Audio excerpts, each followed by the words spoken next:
La la la far yu lili nisaanoy xanaa xamoo ne bur yàlla ay borom jaami borom càkk du xeex ak borom baatu neen fii la doore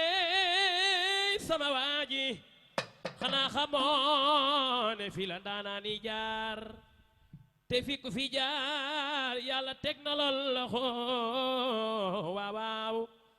man de bëgg naa leen loolu ndeysaanooy waa DTV ne ko jagaani jalwaar doomi mbar bu dewe ñaaw jagaani jalwaaroy lay la la lay yooyi ma de way naa la doomi mbar bu dewe ñaaw jagaani jalwaaroy lay la la lay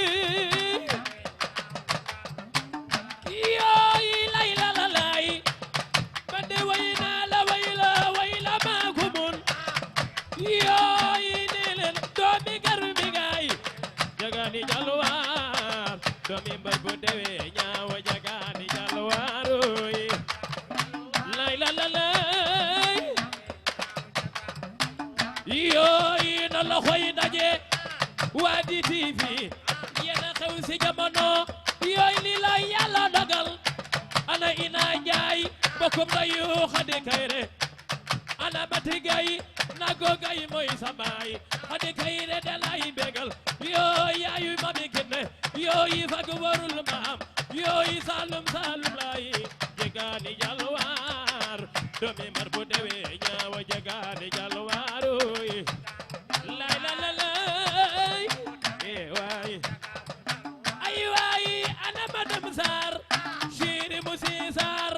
yaay borom Soprim leena yow de lay bégal leena doomi garmi lay yooyu ana Bamba Badara mooy sa baay yoo nago mooy sa maam yow sagar mooy sa yaay fal bungo de lay wayal ndongo fal mooy sa baay yow maane mooy sa yaay yooyu rakku ndeela fal magu jibi fal fallu lay bégal ni ko jegaani jalwaar doomi mbar bu dewe ñaaw leena lay bég lay la la la ay waay ina jaay neexu leena Xadi Kayre neexu leena yooyu yaayu mami kinne yow de lay bégal yaayu mami kinne Xadi Kayre de lay bégal ana Mati Gay borom Medina Yaasin de lay bégal yaay Siri Maas yaayu Bay Sal jëkke de la faal yow de lay wayal bilaay leena neexu leena yoo waa DTV yéena xew si jamono yéen da lay bégal yooyu fag warul maam yooyu salum salum lay jagaani jalwaar doomi mbar bu dewe ñaaw jagaani jalwaaru lay la la la yooyu ina jaay neexu leena ina jaay neexu leena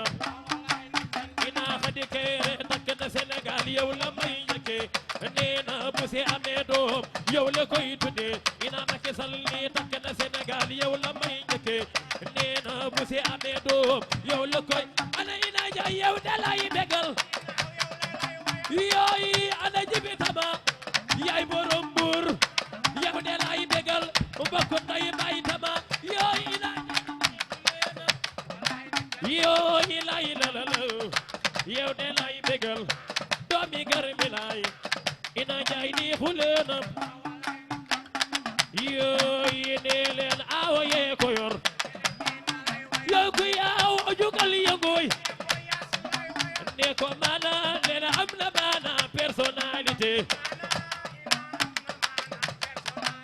yoyi ayali jogo may gogon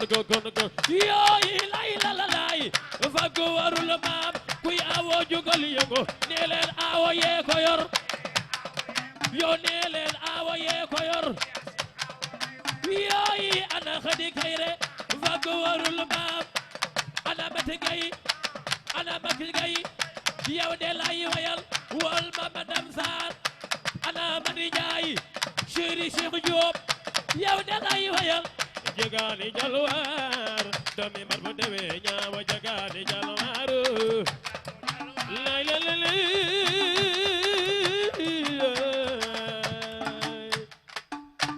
dëgg neexul waaw kañ ba dawal toogi waaw kañ li ngeen def rafet na Xaadim ñëwal nga toog waaw kañ ñi nga xamante ne nag ñoom ñooy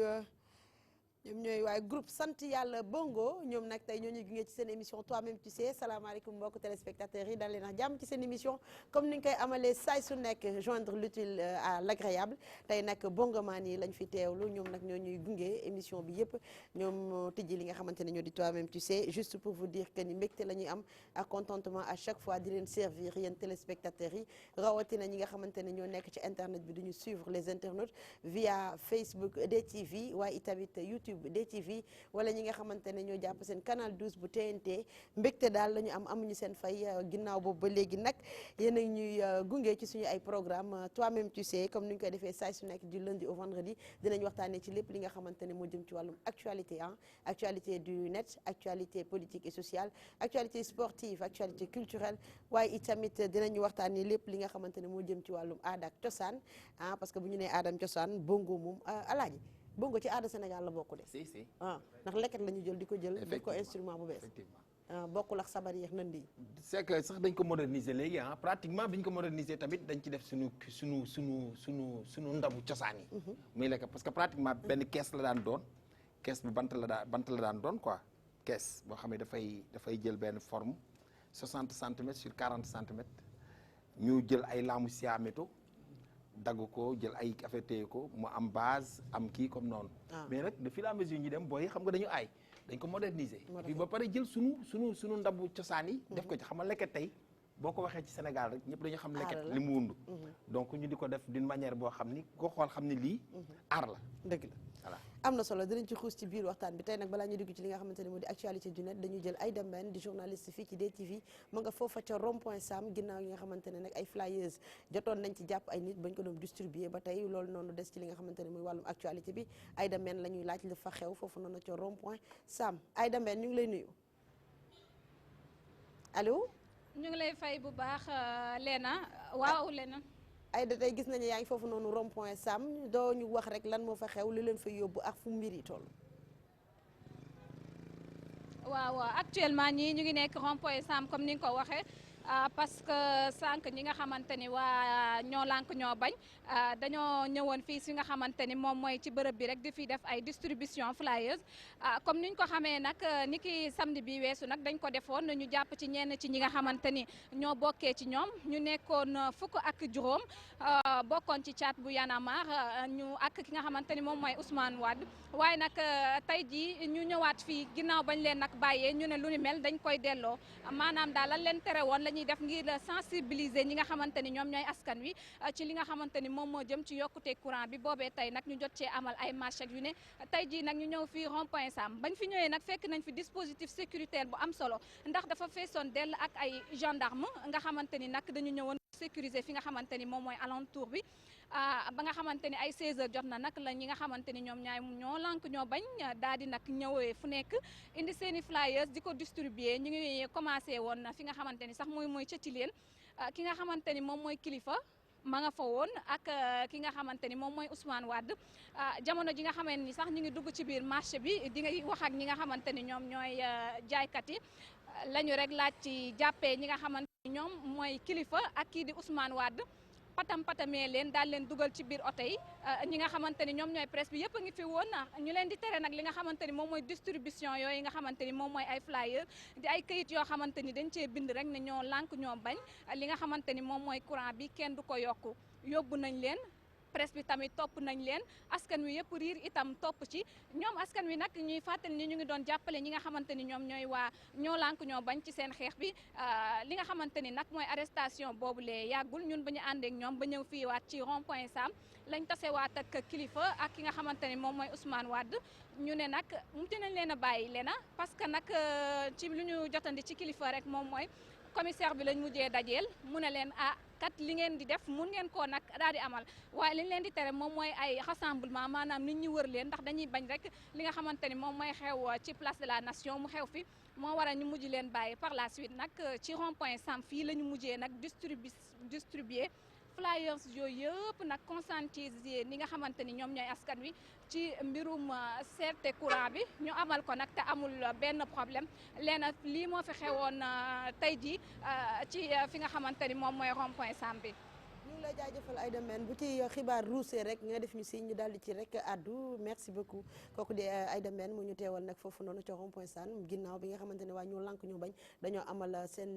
li nga xamante ne mooy joxe flyers naam nag yoon tegoon na ci loxo ci ñenn ñi ba passé bañ ko defoon li ni mel ñu gisaat ko Abdoulaye Ndiaye. waaw mu nekk loo xamante ne nii doy na waar ndax booy xool ñoom dafa mel ne daal day bu leen def dara bul def dara day mujjee nekk loo xam ne nag day mujjee nekk benn porte d'entrée pour que gars yi di ci jaare nag di fippu ci taxawal seen yenn courant parce que mercredi passé lañ ko defoon ñu jàpp ci 15 membres tey jii ñu ne dañ koy delluwaat buum ca mboy ga donc je pense que li autorité bi def rek reculer peut-être quelque part bàyyi leen ci noonu bu ko defee xëy na peut-être ñu bañ a def rassemblement yooyu parce que tamit mën naa am day am trouble à l'ordre public loolu la ñuy éviter à ce que mu am moo tax tamit loolu du leen gënal mais je pense que bu ñu leen bàyyee de façon vraiment décente ñu def seen distribution flyers warul mën a poser benn trouble à l'ordre public. merci beaucoup Abdoulaye Ndiaye ñu laaj rek ki nga xamante ne nag moom la ñu dalal tey di Boubacar Biaye député Assemblée nationale président conseil départemental de Sédhiou président aussi commission des Sénégalais de l'extérieur tey nag gis nañu casquette yi nga dajale noonu yëpp waaye dañuy dugg ci li nga xamante ne mooy actualité bi ginnaaw distribution flyers est-ce que lu ni mel jar na ñu jàpp ci ay doomu aadama di leen yóbbu kaso. bon di leen nuyu seen invitation. di la fay seen plateau dem na pour la première fois. bienvenue mais ñëw DTV seen groupe di nuyuwaale seen directeur général c'est vrai jot ma seetaan exactement xew tey ak keroog mercredi passé dama lire information déglu ko journal seetaan ko par exemple certains groupe TV mais exactement ci wàllu principe j'imagine que loolu kese mënul tax ñu arrêté doomu aadama di distribuer ay flyers parce que ay élémentaire la de communication étant donné que dafa bokk ci liberté fondamentale nit ki mun na exprimer wu sur plusieurs formes ci wàllu mbind ci wàllu jël micro oralement yaakaar naa lii ci wàllu mbind la di ko distribuer je ne pense pas que loolu moo nekkoon objet pour ñu jàpp la fekk na leneen takku ci je ne pense pas que loolu objet la pour ñu jàpp leen de toute façon dañoo am droit exprimer wu surtout ci wàllu yokkute courant parce que c'est ça la démocratie effectivement bépp citoyen su fekkee ne sa analyse gis na loo xamante ne ni la réew mi war a tëdd war nga indi sa proposition lii ci wàllu proposition la bokk que vraiment la vie ça coûte cher suñu sañoon au moins lii ak lii moo war a am donc seen proposition la ñu joxe ci wàllu ci flyers yi donc c'est une manière pour ñoom di exprimer wu pour jot la plus grande masse maintenant xam nga l'ordre public kenn rek moo koy xayma mooy le préfet mooy joxe ordre su fekkee ne analyse am c'est-à-dire gis na ne ci dina gàllankoor dem ak dikk bi parce que quoi qu'on puisse dire ñoom seen activité warul tere par exemple ku bëgg a dem marché mu dem dans les conditions normales ku bëgg a dem hôpital mu dem dans les conditions normales su fekkante ne seen regroupement dafa gàllankoor yeneen liberté yi alors préfet am na sañ-sañ am na droit joxe ordre ñu arrêter activité boobu. merci beaucoup pour la quiétude. d'accord merci beaucoup Boubacar Mbaye lii gis nga ni dafay sooxal démocratie wala. démocratie kañ man dama ragal nii bu mu suuxee yàgg na xanaa doole crassé kañ actuellement lañ nekk di dund ndaxte comme li ma waxoon la fois dernière rek li nga xamante ne moom moo am mooy su fekkante ne joxe flyers mooy tax ñu jàpp ñi dinañ jàpp ñëpp ndaxte tey su DTV doon lancé sax tey groupe sant yàlla n'est-ce pas noonu ngeen tudd Bamba tey groupe sant yàlla su doon def soirée sax dañ koy def ci ay flyers dañ leen di jàpp ne doon distribuer ay flyers xam nga gis nga dafa dem ba dafa terre à terre li nga xamante ni moom la ñu leen di tere donner des flyers d'accord rassemblement moom la ñu bañ y a pas de problème c'est vrai mun nañ def trouble à l'ordre public je suis parfaitement d'accord mais nag joxe ay flyers warul tax ñu ci xoxotal nit wala di ci tiital nit wala di ci def yenn mbir wala di ci jàpp nit je trouve que ni c'est pas normal li nga xamante ne moom moo fi nekk moom nañ leen bàyyi ñu joxe flyers ñoo lànk ñoo bañ comme neex na ñoo lànk ñoo bañ te su ma neexee ne maa lànk maa bañ keneen ku nekk ne taxaw ne moo lànk moo bañ mais il ne faudrait pas que ñuy intimider nit ñi ay su ndax joxe flyers moo tax ñu lay jéem a jàpp mais il faut arrêter. bu ñu gisee li nga xamante ne xewoon na foofu ca Londres nee nañu lu ni mel bu ñu gisee mu am wàllum dañuy wane ni Sénégal dañoo dugg bu baax ci li nga xamante ne mooy démocratie tey ñi yor seen flyers di ko distribuer yoon teg ci ñoom loxo ku ci mel ni Kilifeu ak Ousmane Wade Alaaji nga am ci ban jàngat ci ñaari cas yu mel noonu. heureusement sunu xale bi ñu fi yónni nee na bàyyi nañ leen. heureusement parce que keroog wax naa ko fii nit boo amee loolu naqari boo ko mënee faj ak sa doole da nga koy faj boo amee loolu naqari ci sa réew. te muy loo xam ne dafay gàllankoor réew boo ko mën a faj ak sa doole nga faj ko ak sa doole boo ko mënut a faj sa doole boo dee mën nga ko faj ak sa loxo nga faj ko ak sa loxo muy bind wala taxaw wax wala taxaw wone comme lii nii wala boo ko mënul yooyu yëpp na nga naqarul ko ci sa xol parce que dafa am loo xam kenn mënu ko tere nit ki am loo xam ne kenn mënu ko tere nit mais nag su fekkee aussi bàyyi nañ leen parce que xam nañ ni li ñuy def mënut a yee benn fitna. est-ce que jaroon na ko. jaru ko woon bu fekkee àllarba passé loolu lañ jàppoon 15 personnes yi tey ñu jàpp ci ñaar bàyyi leen donc te nguur warul di dellu ginnaaw gis nga borom kër bu làmmiñam gàttee kenn du ko yeb bu fekkee toujours da ngay attabu ci yàkkamti wala ci doole da ngay juum mais li tax olof naan ba nga naan tekk boo nee tekk daf lay won yoon bu fekkee woon nee nañu tekk kelo àllarba passé ñu woo leen li ngeen di def nii su fekkee ay flyers rek ngeen di joxe amul benn problème mun ngeen ko def tranquillement mais bu leen dem ci endroit bi bu leen dem fii parce que dañuy bañ pëccëxoo am dañuy bañ nangam dañuy bañ fitna am xam nga àdduna lépp waxtaan la gis nga leen koo woo ci wàllu gor mu wuyu la ci wàllu gor mais li Abdoulaye wax léegi dafa am solo dafay mujj dem ni dañ koy bañ dama koy def te gis nga sénégalais moo gën a yaru sénégalais moo gën a nite mais sénégalais bu jéngoo mënoo ko téye sénégalais bu jéngoo mënoo ko téye am na solo 23 juin dafa war a mën a yee ñu bëri yee fitna baaxul kenn du yee fitna xam nga yee fitna mooy lan nit ki li akam ak yelleef nga bëgg ko xañ day fipp muus boo ko dàqee ba mu sës ci miir bi sa kaw la jëm gor kenn du ko sës kenn du ko topp ba mu sës te yooyu baaxul day tax ba li ñu waroon a wekk dootuñu ko wekk li ñu waroon respecté dootuñu ko respecté dañuy dem ba après ñun dañuy ñàkkal fayda wala dañuy nasaxal suñu nguur dañuy nasaxal suñuy kilifa dañuy ñàkkal fayda duñ leen teg muy dara te loolu ñoom ñoo lay poussé ci loolu ba nga defee noonu te fayda amaana sax bu ñu toogoon waxtaan rek loolu yëpp mën na ñàkk kon solution bi mooy dañuy toog di waxtaan ki am droit marche nañ ko encadré xoolal marche yi ñu fi encadré amul benn problème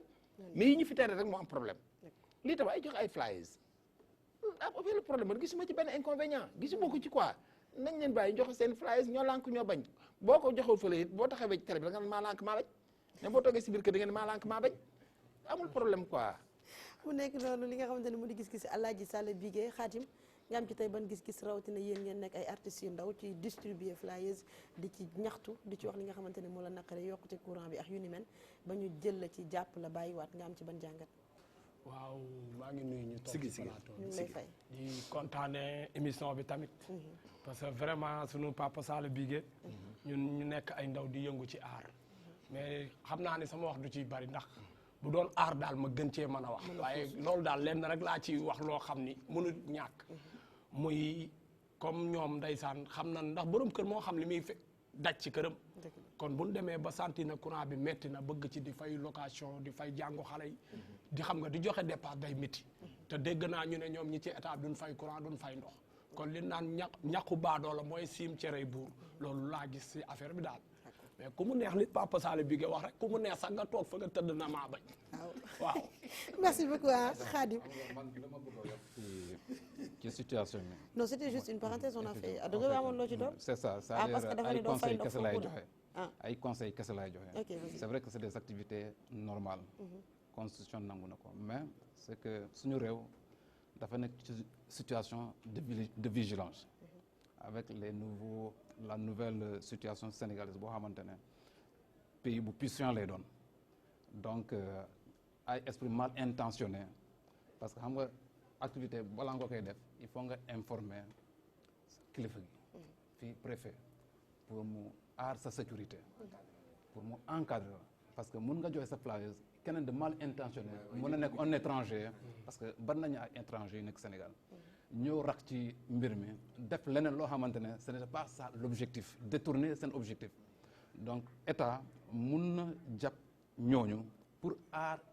aar leen ñoom seen sécurité ça peut être effectivement. waaw mu nekk nga xam li nga xamante ne am na solo Abdoulaye Ndiaye dañuy xuus rek ci actualité du net ñoo sur le plateau.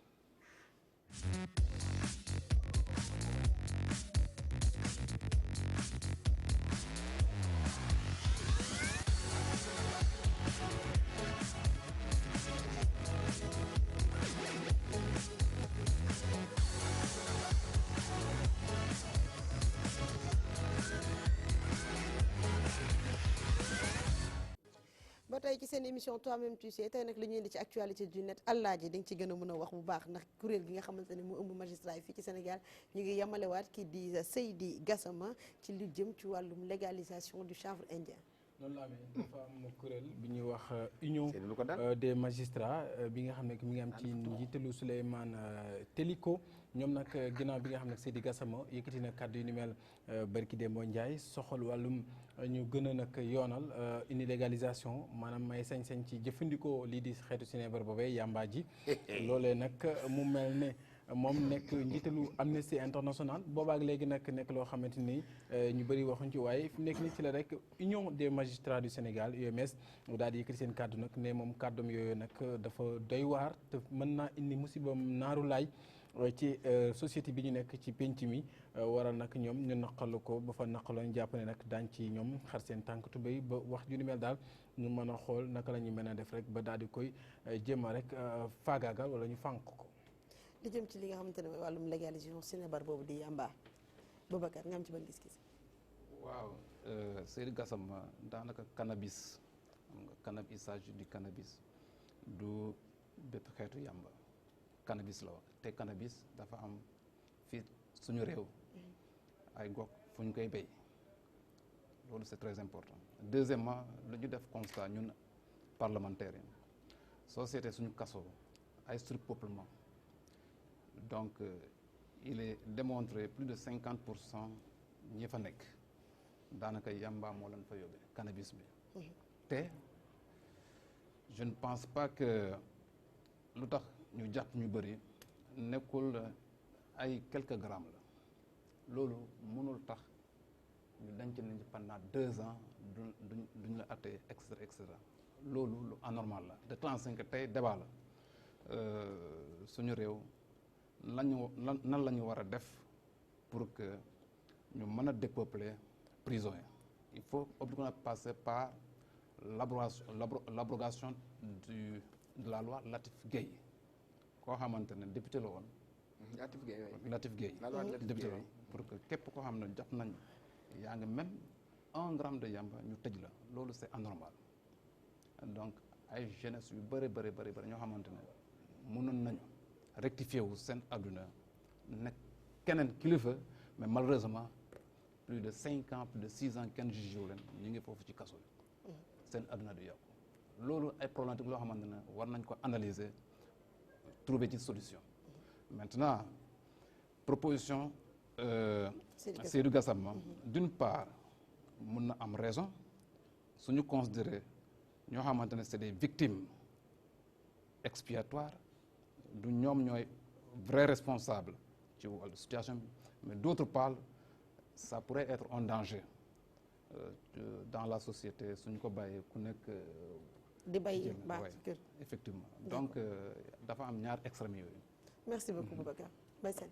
non man de d'accord ma ak li Boubacar wax te duma ci mos a d'accord légaliser yamba ci réew moom loolu musiba la lenn d'accord naa ko lu ma nangu mooy peut-être ñu fekk la ak benn juin ñu jàpp la yóbbu la tëj la ay 2 ans loolu d'accord ko parce que des fois sax dinañ jàpp benn booy mu ci soog a juux du xam sax lu mu demee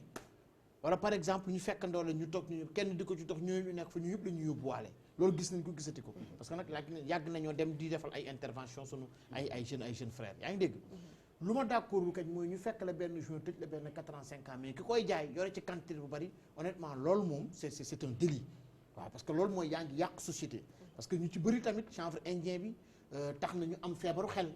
am ñu ci bëri ñoo xam ne chanvre indien bi tax na ba concentré tout ñu doon defee ci live ñu ci bëri tax na ba lu ñu am dañ koy dugal ci chanvre indien bi bañ na ko ni sax su fekkante ne da nga ko commencé dox sax da ngay commencé di def ay dégâts yu bëri sa kër kon légaliser loolu c'est autre chose lenn nangu naa ko suñ la fekkee ak benn juin ñu bañ la tëj ay 2 ans wala ay 7 mois 8 mois amaana yaa ngi ci soog a jot parce que gis nañ cas yooyu yaa ngi ciy soog a jot. dafa lay travaux forcés. waaw oui ñu def am na yeneen sanctions yoo xam te mën nañ la ko def quoi mais quant à légaliser la vente du chanvre indien ça c'est autre chose. dëgg la bu ñuy wax ci mbirum yamba dafa doy waar parce que dañuy dégg tamit ci yenn cas yi ñu naan day faj asma dafa am feebar yu ñu faj am na yenn dëkk tubaab yoo xamante ne sax dañ ko fa légaliser dañuy dugg ci boutique jënd toog ko parce que dañu ne da lay may wér gu yaram day yokk sa am na daal yi nga xamante ne c'est des moyens pour faju moo tax ñu yenn dëkk yi légaliser ko Alaaji Sall Bigué est-ce que Seydi Gassama waxeewul moom it ci côté boobu parce que gis nañu fii Sénégal waaye Sénégal lu mu bëri asma tamit ñi ñuy yor seeni naka su yamba di ko tox dina doy waar de leena man de xam nga musu man gëmuma ni flamme booy xëcc saxaar booy xëcc di ko dugal sa yaram dina faj man la ma yaakaar jàngoro la lay jox parce que nit lu bokkul ci moom bu ko dugalee ci organam da yàq saxaar yow nga tooy di saxaar boo woowee foo jëm ku tooy di saxaar nit nga tooy di sax boo woowee foo jëm da ngay tàkk xanaa sàngara drogue yamba benn baaxu ci lépp luy tax nit tàqali ko sagoom benn baaxu ci benn daganu ci yëpp a xaraam benn diine nangu ko nag muy bu chrétien muy musulman bi jamonoy yonent bi nee nañu mus nañu jàpp benn jullit bëgg ko murtatloo maanaam bëgg mu génn ci diine l'islam ñu def loo ko ñu tegal ko jigéen tegal ko sàngara tegal ko paaka ak benn xale ni ko léegi nga ànd ak jigéen nga mooy ak moom ñu bàyyi la wala nga naan sàngara bi ñu bàyyi la wala nga jël paaka bi rend xale bi ñu bàyyi la mu ni du mooy ak jigéen bi te du rey nit donc il préfère jël sàngara bi naan yaa ngi dégg bi mu jëlee sàngara bi mu guuxee ñetti guux bi doos bi yéegee dafa jël paaka bi rend xale bi bu pare mooy ak jigéen bi donc yi mu bañoon def yëpp li mu bañoon yëpp def na ko sàngara bi def na ko lépp lu lay tàggale sa sago lépp lu lay tàqali ko sa sago rek diine da koy bañ diine da koy bañ ba pare daf lay yóbbu ci loo xam ne da nga naan su ma yëgoon peut-être nag xëy na Seydi Gassama man xaw ma parce que maa ngi soog a dégg ni information yi parce que aussi nit boo xamul bi muy wax ci ban contexte la doon waxee doo mën a analyser rejoindre sax pour mu ñëw ci émission toi même mais ci li nga wax nii dëkk yooyu di nangu loolu ñun suñu diine suñu dëkk bi nangu ko yow koo xam ne xale boo bu la fekk fi ngay tux yamba sax même boo tuxu boo toggee ci wet ga ñu jël la yóbbu kon buñu fi dagal noonu xanaa kon xale ci kaso yi la ñu wala ñuy def léegi stade l'amitié la ñu jël def ko prison boog benn yoon ak ñi nga xam ne loolu mooy seen liggéey di yàq société bi mooy li mbay wax xale bi ñu ci jàpp muy tux ka ko nekk trafiquant bu mag ba nag robinet ba fu muy xelee nañ dem tëj robinet boobu du léegi monsieur Boubacar nee na am na suñu tool yi fi dañ koy bay pourquoi mënuñu arrêté bay bi ñu koy bay foofu on se dise la vérité gis nga nit àdduna du ñu naxante àddina naxante baaxul gis nga lépp luy yàq détruire réew te dañuy ëllëgu réew sa nga ndawi réew ci ngay xamee sa ëllëgu réew parce que tey ku am 40 ans 45 ans 60 ans kooku waxatuñ ko mais un jeune bi nga xam mi ngi entre 15 ans jàpp 30 ans mais kooku mbay bu fekkee non seulement amul doole amul xam-xam boppam yàqu na mais kooku yow ëllëg ban yow ban réew ngay am non là je ne suis pas d'accord xaw ma nag ci ban contexte la waxee mais man à 100% mënuma ànd ak moom ci côté boobu xaw ma nag ci ban boor la waxee peut-être bu waxaatee na bu ma kii dinaa xam fa muy waxee mais ñun moom suñu diine nanguwu ko diine chrétien nanguwu ko parce que Sénégal pays laïque la te gisum ñi ciy war a ànd ak moom du ñu war a mën a bëri sàngara moom ak drogue ak yamba moom kaala la ci bopp gis nga bu nee nii da ngay katakay nii bu nee nii nga tagadaa bu nee nii rek kaala la ci bopp da ngay dof yàqu Xaadim yaa ngi ree nga am ci ban gis-gis. et puis xoolal wuy ma gis nga xeetu kii ndof yëpp mën nañ ko faj mais yamba kenn mënu ko faj sëñ Mansour Sy kuñ ko musaana yóbbul bu dee kii da lay faj nga jóg dem mais buñ koy indee yamba danaan kii de kaala ci bopp ko jàpp kaala la ci bopp bu dajee doo wér bon sonn yamba baaxul. waaw loolu moom dëgg la parce que boo gisee jeunesse bu bari tey comme ni ko père waxe ak mbay nekk ci kaso bi wala ñiy dof ñu naan seen wujju yaay yi di ko giñ keneen ak keneen ndakate fara bi la bon bi la man moom wax naka la koy wax am na ñu naan fara ay tur lañ ko wutal parce que man nan toog di ko waxante sax doo xam boo dee ngaaka doo xam lu ñuy wax ana fara yeeg ana tàgg comme tàkk requin yi ay bon yeeg ay tàkk requin parce que da ngay tàkk di dokane man daal su ma sañoon vraiment xaw ma ban ministre a koy voté mais da ko war a teg ci suuf parce que da di loo xam ne day yàq nit ñi waaw day yàq société day yàq adduna bi parce que loo xam ni la boo ko jëlee doo nekk sa sago te ku nekkul ak sa sago mais lu la neex ngay def man nga fekk sa yaay taxaw sax nga jaay ko perek wala sa papa kon loolu daal man ànduma ci daal en tant que artiste di jeune ñun nag yàlla dimbali ñu ba cigarette sax duñ ko tox dimbalu suñu borom la tamit même ñu koy def amaana yàlla na leen yàlla soppi mais ñun yàlla xam na ni cigarette sax du dugg suñu gémmañ te fu waxtu yu juróom jotee ñu julli ko ña ca nekkit yàlla na leen yàlla soppi amiin waay amiin yaa rabbal ndax ñun si bañ a nekkit dimbali suñu borom la du suñu njàmbaar mais daal baaxul ci réew daal merci beaucoup Khadim am na solo Abdoulaye Ndiaye voilà comme Père Sall li nga wax sànq c'est-à-dire que xamul moom ban contexte la yëkkatee propos yi mais kii juñu na ko sànq c'est que moom dafa suñu su ma jumul fan yi la doon def benn tournée ci yenn ci kaso yi ci Sénégal ci prison yi demoon na Fatick ci kaso yu bëri peut-être que mën na ko accentuer comme li ñu wax sànq ci ñi nga xam ne victime lañ ci tëj bi ñu leen tëj te ñu nekk ay innocent nekk ñoo xamante ni musiba dañ leen ci dugal mais xëy na ci lu ndaw ci lu néew ci quantité moo leen dugal foofu mais lu si mën a am mooy li Pesa la wax même Souleymane li ko wax ko dans les pays yi nga xamante ni ñoom si loolu la ñuy dox ñun nous ne vivons pas les mêmes sociologie réalité sociologique culturelle ak politique bokkuñ sax suñu diine nangu ko suñu aada nangu ko suñu nekkin amul benn ci pénc booy laal boo xamante ni nangu na loolu ndax loo xamante ni musiba naaru laal la lay jural parce que wax nga sànq saxaar mënul faj fenn bañ nañ ko ba fépp fu ñuy jaay yu mel noonu ba ci cigarette bi dañ lay bindal danger ak yooyu yëpp dañ la koy yoxal déjà dañ lay jox avis bi de ce fait loolu mënul nekk loo xam ne pour man ci képp koo xam ne doomu aadama nga am nga foo bokk am nga loo xam ne wala tax a jóg peut-être si loo xam ne day defar askan je pense que doo mën a rafetlu benn légalisation bu ni mel man nag fi may daanele mooy que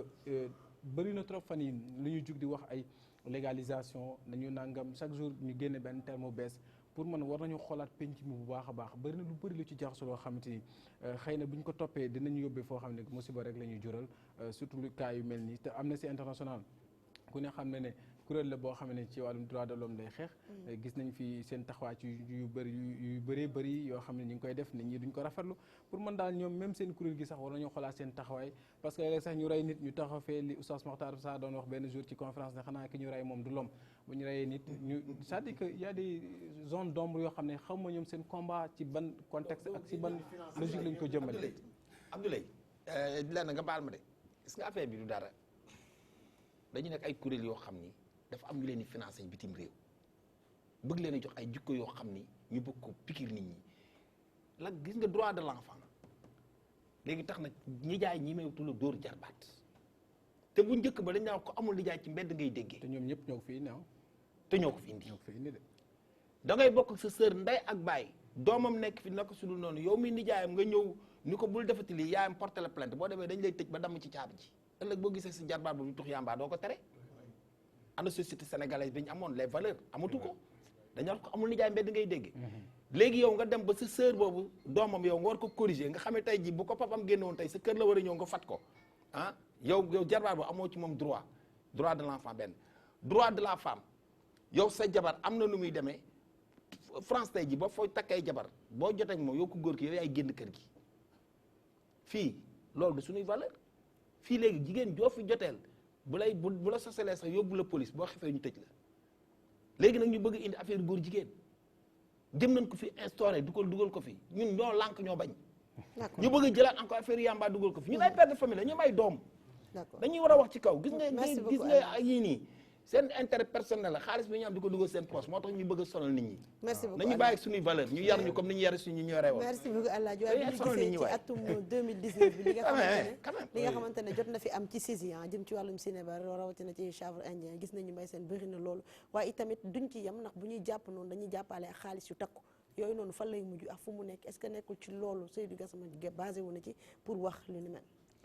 bon man daal xam naa ni lenn gis des fois da ngay toog ñu gis ni ñu ngi lakk. ñu jox la ci information bi ñu ngi lakk jàppale nañ ci temps wu xaalis jàppale nañ ci lii ak waaw woo presse bi loolu il faudrait aussi ñi nga xamante ne ñoom ñoo ci nekk ñu laaj leen comment ça se passe et je pense que loolu c'est à la police c'est à la police ñoom ñooy gérer loolu n'est-ce pas man fi ma nekkoon daal leena damay rejoindre ça la bii rek moi je pense que ni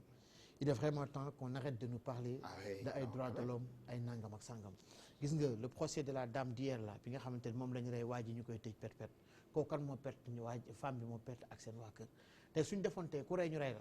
tey di nga gis rey dina wàññeeku am na yu bëri yoo xamante ne il faudrait qu'on tape sur la table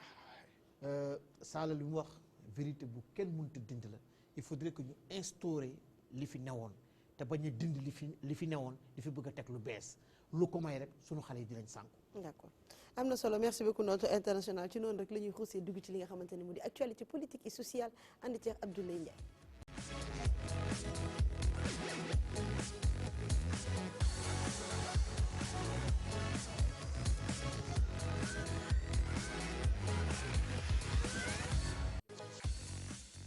Boubacar Biaye nekk député fële ca pencum ndaw réew ñi moom nag moom fii teew tey ñun ñu waxtaani président Macky Sall ginnaaw bañ ko yuuxee foofu noonu ca Londres diaspora bi est-elle déçue en Abdoulaye Ndiaye. voilà ma yokk ci sax ne moom mooy président conseil départemental bu Sédhiou ni nga ko waxee sànq diaspora bi dañu nemmeeku ci atum 2012 ñu amoon taxawaay ba am solo ci électorat président Macky Sall tey jii barki Demba Ndiaye moom kilifa gi ñu di ko fa yuuxu.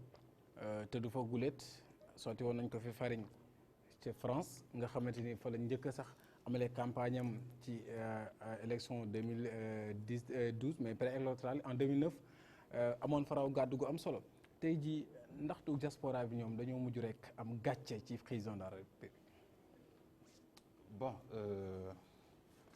mun moo wax li ngay analyser ni parce que man li ma jàpp réew mu démocratie la. soo seetee peut-être loolu Sénégal kese la mën a am soo seetee Donald Trump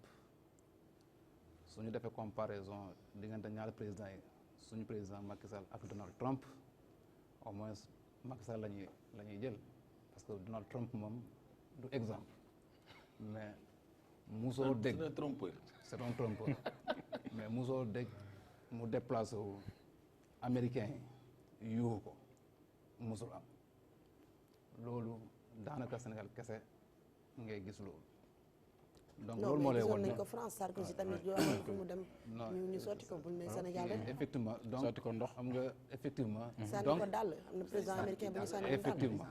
rarement c'est des cas très rares exceptionnels ci réew tubaab yooyu. mais suñu réew c'est récurrent.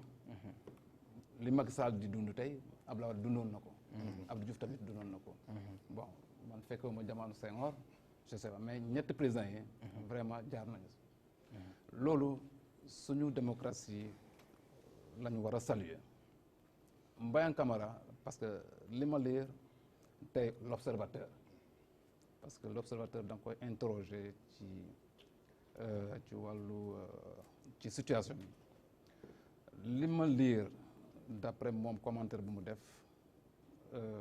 daanaka président sénégalais de l'extérieur de tous bords la doon recevoir puisque suñu ambassadeur moo nekkoon organisateur mus naa ko gunge plusieurs fois lu mel noonu à chaque fois da koy am bépp réew bu mu dem des recevoir sénégalais de tous bords du ay politiciens du ay militants APR les recevoir sur ce côté daanaka bépp citoyen am na droit fekkee ndaje boobu bon man xawma ban situation moo tax Mbayang Camara mi yuuxu président de la République mais su fekkee ne pour exprimer wu pour ñu libérer kii Guy Marius Sagna je crois que ce n'était pas un élément très dangereux très grave parce que le président war na déglu ñëpp quelle que soit question bu ñu ko posé en toute sincérité mais il paraît que selon l'explication de Mbayan c'est que jotul information président day recevoir sénégalais parce que ku ñu dénkoon pour mu organiser à un certain moment dañ ko retirer organisation ñu dénk ko keneen frère ambassadeur de telle enseigne que ni le lieu ni l'heure elle n'était pas informée moom mu décider en tant que sénégalais dem fekkee comprendre nga peut-être le fait qu'il a été maltraité par certains éléments du président loolu moo tax donc il a eu à avoir ce comportement sama analyse suñ ko bayoon mu exprimer de manière très républicaine c'est pas une question boo xamante ne mën na déranger Sénégalais puisque même fii même ñun en tant que député du peuple nous avons toujours demandé à ce que chaque Sénégalais ñu permettre la nga joxe sa opinion ça il donne son opinion pour la libération de Guy Marius Sagna nous-mêmes nous le disons au président de la République sous une autre forme dans le cadre ñun suñu Assemblée nationale ça c'est ça le peuple maintenant c'est regrettable parce que image Sénégal lay yàq le fait que sa président nga koy yuuxu ci biti étant donné que mobile bu ko yóbbu foofu mooy c'est un programme économique le fait que ñu yuuxu ko mun na am impact négatif ci négociation bu muy def au nom du Sénégal sur le plan économique bon heureusement loolu feeñu yóbbu président de la République donc à 100% matal na ko avec beaucoup de programmes lu mu signé yoo xamante ne comme le stade pour les jeunes olympiques contrat bu mu signé de plus de 100 milliards et quelques mais je crois que c'est des comportements yoo xamante ne war nañ ko mun a éviter sa président waxtaan ak moom quel que soit sa xalaat mais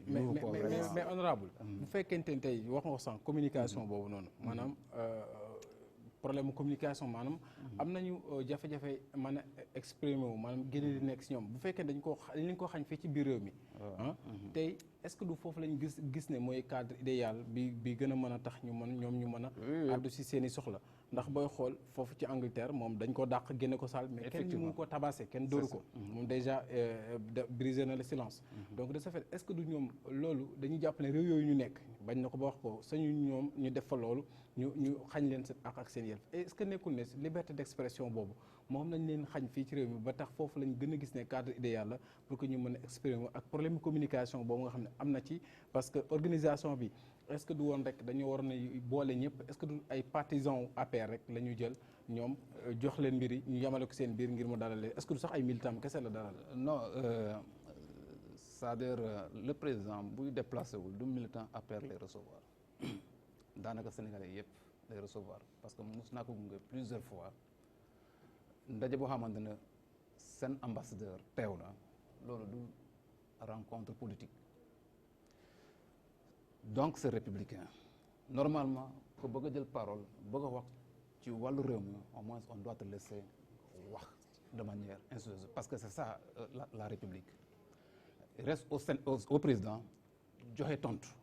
mais kenn amul sañ-sañ à part le président de la république de joxe réponse malheureusement su fekkee na njuumte am na foofu la on ne devrait même pas le faire sortir de la salle on devrait le laisser de la salle parce que am na droit ñëw c'est-à-dire ñëw waxtaan ak président de la République c'est son président am na droit boobu c'est l'organisation qui a été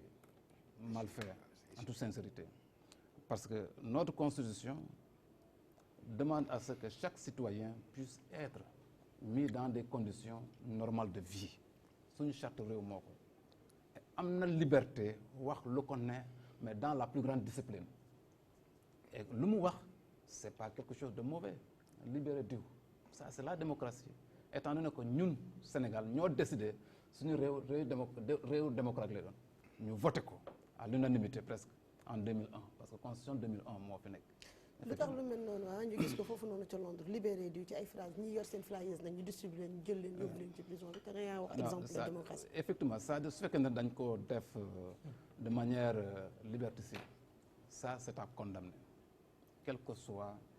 la personne qui le fait parce que il peut arriver que c'est pas le président de la République mooy joxe ndigal yooyu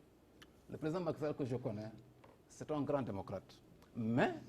du moom mooy agir partout par exemple man sama conseil départemental mun naa doxal leneen du président moom a koy sant donc le préfet mun na joxe benn ndigal police te président du ko yéex de la même chose en Angleterre organisateur mun na jum le président n'est pas au courant Macky Sall bi ma xam quelle que soit sa opinion quelle que soit sa idée da lay déglu. merci beaucoup Boubacar effectivement Mbaye. non man dama jàpp ni Boubacar yow xanaa bokk seetaanoo salle bi nekk Londres parce que soo nee du ay les Sénégalais de tous bords ñoo ñëw ma daf may jaaxal les images sont là bi ñu génnee ndaw si Mbaye dañoo dégg après tàccu yi ak yëpp yi fa amoon on a regardé la vidéo Boubacar et quand vous dites aussi que nii ay faits yu rare la il faut interroger l'histoire ça s'est passé sous le régime de Wade. non j'ai pas dit des faits rares wax ma Sénégal rek des faits lañ koy rares gisee j'ai loolu. dit suñu président à chaque fois presque c'est récurrent. non mais je termine j'ai dit c'est récurrent. je termine ay Boubacar faits rares. on l'a vu avec George Bush moom dàll lañ ko sànni kon na bàyyi ci sànni woon dàll xanaa président Macky Sall xanaa kon dañ koy rey ko on l'a vu avec Macron on l'a vu avec Sarkozy et même à l'ancienne on l'a vu avec Chirac avec beaucoup de présidents yoo xamante ne ñu ngi fii parce que les gens suñu amul luñ mën a ñaxtu fenn dañuy xaar ba ki nga xamante ne moom moo yore réew mi nekk fa ñu wax ko. là récemment foofu ca États-Unis sax ay benn kii wu Donald Trump lañ jël jox ko ku nekk ku romb di kajji. mais est-ce que c'est hors des États-Unis est-ce que c'est hors des États-Unis juste pour dire que est-ce li que ñuy c'est wax hors de daf leen France naqari par rapport ak loolu. mais nag mais on attention parle de démocratie Alaaji. oui on parle de la démocratie mais nag du def nañ ko rek aussi dafa rafet. non j'ai pas Wala dit def non nañ ko aussi dafa baax. non dañ ne Wala def nañ def ko nañ ko dara si yoon fekku leen ci non non dañ ne def nañ ko seen biir dëkk waaw te mais dara tey fekku leen. foo ñu xool foo ñu xool mais tey xam man fan lay nekk toujours man xam nga fan lay nekk ñun ay sénégalais lañ ñun dafa am lu jiitu ci ñun muy des valeurs xam nañuy waxee mag xam nañuy waxee xale xam nañuy waxee suñu moroom li ngay ñaxtu mun nga ko ñaxtu mais d'une manière très disciplinée te dañ lay déglu Sala mais nag nekk xam nga rek def nañ ko si George Bush def nañ ko kii rek aussi waaw ma ne dañ ko war a def suñuy njiit ñun xam nga tey xam nga tey dañu ne waxuñu dañ ko war a def suñuy njiit nga xam su amee tànk xam lu gënul ci nguur même George Bush nga xam tànk xam lu man après man su ma jëlee parole sax c'est-à-dire loolu parenthèse la rek pour boo xam ni ñun ñëpp bu ñu bëggee àndandoo ci benn affaire boobu aussi il faut ñu xool beneen angle c'est ça parce que angle yi dafay bëri du ñu xool benn angle rek non xooluñu benn Faut ñu xool dañu ne aussi est-ce yeneen que lu mu nekk Londres xëy na moo tax ñu ne mbay moomu dara fekk ko ci na xam lu ni mel tey ji Sénégal gis nañ fi ñu fiy distribuer gis nañ fi ñu fiy jooy di fi ñaxtu li nga xamante ne moo di yokkute courant bi na xam jar na ko ci dëkk bi woote démocratie comme suñu dëkk Sénégal bi ñu waxee léegi flyers lañu wax du yoon waruñu leen ko def dañ ci ànd mais aussi bu ñu waxee tamit loo xam ne aussi dafa yàq suñu image réew aussi à l'extérieur duñ ci ànd kon lu ni mel dafay yàq image réew waaw tey xam nga fan laa doon gisee bay xam nga fan laa doon gisee nga baal ma c'est sa temps de parole la sax mais nga baal ma Barthélémy Dias xam nga am na ñu mu baal ma am na Abdou Wade mos na génn dem France xaw ma États-Unis gars yi fekk ko fa def ñaxtu gars yi interroger leen ñu wax ñoom Souleymane Jules Diop def seen i ñax ñu kii ko ñu génn ko journal amul problème parce que suñu président de la République bu ñu mënta ñaxtu fii bu ñu ko mënee fekk fële dinañ ko wax suñu naqar loolu yàgg na am ci réew mi mais dafa am nag maanaam nooy waxee xam nga wax bu nekk wax dafa jooy ñu ne ko looy jooy mun nañ maa wax lu ñu ma war ta waxee wax dellu jooy ñu ne ko looy jooy mun nañ maa wax fu ñu ma war ta waxee wax dellu jooy ñu ne ko looy jooy mun nañoo nekk ba ñu yees ñu soog maa wax dafa am foo koy waxee ak noo koy waxee ak ki nga koy waxal bu ñu ko waxee noonu déggul nag non mais attention salle bi su fekkoon tey ji ay Sénégalais ñoo fa nekk lañ wax de ku nekk ña fa nekk nga bëgg a wax nga bindu ndaw si tey peut-être d'accord nit la demee na ak xol bu tàng Guy Marius Sagna arrêté nañ ko ñun toog nañ fi ba tàyyi naqarlu ko xëy na loolu moo ko yóbbaale mais xëy na bu toogoon temps de parole am jot mu ni man de bëggoon naa président boo mënee libéré Guy Marius Sagna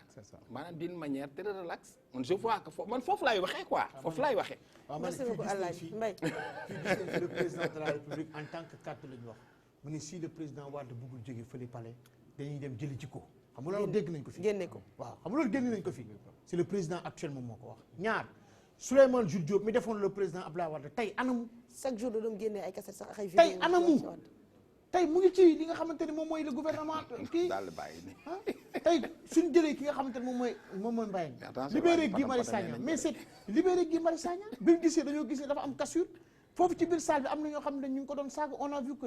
la quasi totalité bañ koy sànni daal. oui la quasi totalité mais waa ji patam patamee nañ ko de. non dañ koy génne dañ leen di génne parce que di génne sécurité bi rek. loolu dafay def la quasi totalité des gens yi nekkoon ci salle bi ils étaient tous des gens de l'APR loolu dafa leer am na dégg nañu ñoon xalamale li nga xam te ne mooy président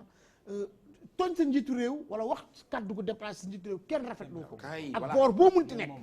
ak boor boo munti nekk kenn rafetlu ko non kenn rafetlu ko ak boor boo munti nekk mais aussi il faut laisser les gens wax li nga xamante ne moom moo nekk seen xol yi loolu lu am la mais de façon nga wax de façon très correcte et très mesurée très bien su fekkante ne ñëw nga ci li nga xamante ne bii ni moom mooy le cas bi jóg ci Guy Marius Sagna nee nga président am na yenn yoo xamante ne bii nii dañ koy def te du ko yëg man de Boubacar yow yaa sañ wax loolu président ñu def lenn te yëgu ko ñu jàpp diw yëgu ko ñu arrêté diw yëgu ko président de la République ko non Boubacar loolu yow yaa ko sañ wax en tant que député du peuple man nag man nag dama tiit j'ai peur si li nga wax nii parce que tey je termine nga dellu nga wax moi j'ai peur li nga wax nii nee nga président des fois préfet def dara kon ce qui veut dire kon lu ñu jàpp Guy Marius Sagna président yëgu ko kon lu ñu yokk ka non parce que quand vous dites que ni non mais attends laissez-le terminer vous aurez votre temps. monsieur Boubacar li nga wax fii mën nañ ko faaraat de da nga ne président des fois dañuy def loo xamante ne du ko yëg après la ko yëg mais ana réparé président moom moo nekk ci kaw président moom moo chef yëpp c'est le chef de la constitution c'est l'exécutif il est au sommet de tout le monde tey lenn loo xamante ne bi su ko président assemblée nationale ñoom daf koy décider tegal loolu ci suuf da koy teg ci suuf mais quand ñu def ko ba mu nekk di dem président yëgu ko non mais kon nag nous sommes dans quel pays soo waxee loolu man j'ai peur kon de yàlla bu ma gën a jàpp ma président ne yëgu ma ko woon kon wala ñu def ma nangam ak sangam en tant que député du peuple yow nga wax loolu vous avez votre temps de réponse. je ne sais plus quoi dire effectivement il faut que bul mais nag il faut que xam nga bay dafa saf gis nga bay ni mu lay attaqué c'est ça non Boubacar il faut nga timmi vesti bi nag parce que je comprends Mbaye moom dafa foog ne peut-être c'est une petite entreprise exemple laa la jox je suis président du conseil département de Sédhiou il arrive que may jël ay décisions ay arrêté du ma tàggoo président du ma tàggoo préfet et cetera li ma jël ay arrêté loi la suñu réew balaa président di ko yëg mun na dem 1 an 2 ans dans le périmètre départemental gendarmerie ak police loi arrêté bi ma jël dañ koy doxal loolu du ma sa avertir président de la République loolu c'est ça l'État directeur par exemple. mais pour le cas de Guy Marius Sagna. non c'est un exemple que je lui donne parce que peut-être xamul nan la réew di dox effectivement. préfet par exemple en 72 heures suñu déposer autorisation de demande de marche moom ak yàlla bu jàngee suñu loi réew nat climat social moom kese moo am sañ-sañ autorisé wala bañ autorisé du koy yëgal président de la République c'est après effectivement non déglu ça se passe comme ça mais mun na tere rencontre marche mais le président n'a même pas le droit ne ko bul def c'est le seul qui est le responsable effectivement après ce que le président peut faire c'est-à-dire doxul il peut c'est-à-dire donner des mesures de discipline c'est ça la loi dans ce pays maintenant dans ce pays après le président dans ce pays oui dans ce pays d'accord après le président dañ koy rendre compte l'autre élément moi je suis président de groupe d'amitié je dois recevoir par exemple des députés de la France dans quelques jours li ma doxal tey sur le plan de l'Assemblée nationale sama kilifa Moustapha Niasse mais je l'ai pas informé damay doxal et il est obligé c'est-à-dire dans sa responsabilité de président la ma décidé mu baax wala mu bon mu dogal c'est ça la République donc ci côté boobu laa lay wax mais il arrive des questions yoo xamante ne dafa war a c'est-à-dire mobiliser tout l'État là le président est obligé maintenant d'être ici le garant comme le cas de Guy Marius Sagna c'est une affaire qui devient nationale là on peut écouter le président et d'ailleurs loolu moom ça c'est pas normal puisque c'est une question de la justice kese ni le président ni quelqu'un d'autre n'a le pouvoir n'a le droit de libérer même le président de la République. Oui, personne n'est au-dessus de la loi. Effectivement. Maintenant la seule chose que le président a mooy après suñu jugé ba procédure bi dem ba mat mun na c'est-à-dire gracier effectivement Maintenant, en tant que Sénégalais, comme c'est la première personnalité, on peut lui poser cette question même qui ne relève même pas de sa compétence. C'est pas parce que président de la République la bépp c'est-à-dire solution moom moo koy joxe. mais Boubacar depuis yow gis nga contexte réew mi ba tey noonu lay doxee est-ce que ni ngay waxee nii yëpp noonu lay doxee Sénégalais yaa ngi lay seetaan est-ce que ni ngay waxee nii boobu ba tey noonu lay doxee. Normalement Karim Wade n'est pas candidat. Khalifa Ababacar Sall n'est pas candidat. Normalement. Il y a des gens yoo xamante ne bi rapport OFNAC da leen fi épinglé jusqu'à présent jusqu'à l'heure actuelle seen dossier jàllul fenn est-ce que ni ngay waxee nii ba tey noonu lay demee. man en tant que républicain. non je dis on sort du cadre de en tant que républicain dañuy wax li nga xamante ne lu ne fàng la xam nga lu ne fàng kenn du ko jeex yaa ngi TMTC yaa ngi en direct ko taal DTV dina la seetaan loolu la ñuy nekk di wax ni actuellement ñu réew mi di demee nii ak lii yi mën a énumérer lii wax la ko yëpp est-ce que yàq d'accord nga ne noonu la dëkk bi di demee. En tant que républicain, je crois. Non, je parle non waxuma en tant que républicain. D'accord nga ni noonu la demee. Je crois bien. Parce que man musuma gis benn décret président de la République mu jël décret c'est-à-dire au cours d'un jugement mu fait arrêter un jugement loolu musuma ko gis fenn musuma ko lire parce que moom day agir sous forme de décret ça je l'ai jamais vu donc je peux supposer jusqu'à présent selon suñu texte suñu constitution ak loi suñu réew noonu la réew mi nekk di doon. merci beaucoup Boubacar Alaaji. Maintenant bul leen confondre. gis nga c'est-à-dire le droit républicain. l'acte républicain et l'acte politique. dafa am loo xam ne xam nga kañ lay mën a dañ ci réew mi bis mi ñu mën a séparer un président de la république et un président des chefs de parti bis bu ñu mënee. suñu wax jaa ngi ñëw de. waaw bu xam pour réew mi loolu pour maanaam. kumba am ndey be kumba amul ndey pour mu dañ loolu rek moo ko mën a dindi boo xisee ba nekk président de la république parti bi jël ko jox ko keneen yow nga jiite réew mi kooku doxal sa parti boo demee ba sa nguur jeex bu la neex nga dellu soit ci parti bi mais boo xisee ba nekk président de la république yow nekkatoo chef de parti loolu bis bu amee boobaa kenn du ni dafa làkk doom dóor doom duñ ñu dafa am kumba am ndey ak kumba amul ndey muy benn ci lañ dëkk nag muy benn parce que xam nga même buñ ko deful nit ki am na droit gisee noonu xam nga mbay dafa am loo xam ni maanaam xam nga tey yow ak Aboulaye Ndiaye tey jii bu ngeen doon jotee ma ñëw tey sox naa la mbay toog waay bàyyi leen Aboulaye Ndiaye yoxoo su la dama laa sot damay àtte mais dama laa sot parce que maa tey sa loxo waa ji dóor la léegi yow ku taxaw fay danaa voilà xoolal saale bi Aboulaye Ndiaye mooy doomam moo tax gis nga muy téye loxo mbay seen Aboulaye Ndiaye yoxoo su tax nga sax dama koy dóor voilà c'est-à-dire exemple bi noonu laa ko mën a joxe léegi ne li tax loolu yépp du mën a dañ yow boo xisee ba nekk président de la nekkal le père de la nation yow nekkal fi pour ñëpp nga xam ni même ku ñëw njataay boo mënti toog moo xam fu mu mënti bokk du ñu fa wax sax yafe politique muy fi nga daaneele léegi parce que heure bu ñu jógee politicienne rek xajaloo dafay daal di ñëw man gis télévision su ma taalee gis ñaar ñu boole leen ki nekk PDS ki nekk APR damay zappé dem feneen parce que dama naan xam-xam du fi génn parce que werante moo fay ëpp parce que ku nekk da ngay défendre li nga yor bi ci des aussi fi may daaneel leen nga baal tey réew dafa toll foo xam ni nit ki muy njiit bala yàlla defee nga xis ba nekk njiit rek waroo tànqam lu ci lu bëri Abdou Diouf en 1981 en 1988 ma élection 88 yi élection yi contesté woon en 88 bi ñu demee ba mu gagné bi mu toogaatee à 93 92 sax 93 bi ñuy def couvre 88 moo doon couvre 93 même élection yi bi ñu ñëwaatee ñu amaat les mêmes problèmes bi ñu demee 2000 ba Abdou Diouf war a jeexal bi ñu ko nee am na dañuy jaay ay mbuusu café juróomi dërëm ak mbuusu meew juróomi dërëm da xamul loon loolu mi ngi dox am na ci dëkk bi c'est-à-dire histoire il faut léeg-léeg VAR bi ñu koy xool am na loo xam ne président war ci tànqam la muy li nga koy wax am na loo xam ne président war ci tànqam la daf ci war di xool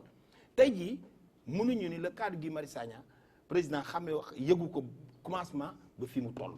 loolu sénégalais boo ko du ko nangu parce que loolu la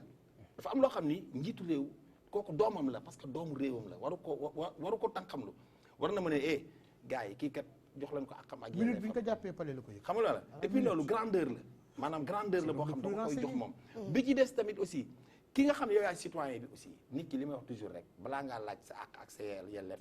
defal sa devoir ba pare mais nit ki boo deful li la war bëgg a laaj sa droit sa àq ak sa yelleef doo ko amee ni nga ko bëgg a amee yow defal li la war buñ la nee yemal fii boo dépassé fii buñ la fa jàppee yaa tooñ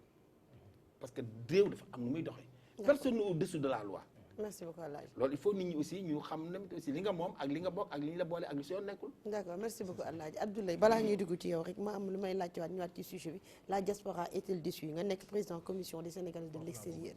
ah li nga xamante ne jot na fa xew gis nañ fa ba ñuy wax jabaru njiitum réew mi soxna Marième Faye Sall États-Unis nit ñi génnoon nañ tamit di ko yuuxu mi ngi ci réseaux sociaux yi tey ñu gis lu ni mel Londres diaspora bi li mu Abdoulaye doon wax sànq est-ce que nekkul dañoo am mbetteel ci li nga xamante ne moom la njiitum réew mi di doxalee. yokkal la ci ñu ànd rawatina ak ci ñoom ñoom. ñu leen di yuuxu France ñu ànd ak ñoom ñu leen di yuuxu France. Non, je ne crois pas que diaspora am na regret peut-être fal président de la République. xalaatoo ko déedéet c'est-à-dire mbir mi bokkul c'est-à-dire ci situation république lu ñu gis mooy diaspora mi ngi ànd ak président de la République parce que diaspora mi ngi représenté suñu assemblée nationale à travers un certain nombre de députés di def liggéeyam di voter loi di autoriser président de la République pour mu doxal diaspora la de manière républicaine. mais diaspora bi ne se limite pas à ces députés de la diaspora. cette diaspora là la ma gis li ñu ma woon dañoo am mbégte satisfaction ni réew mi di dox maintenant dafa am diaspora politique am na ñoo xamante ne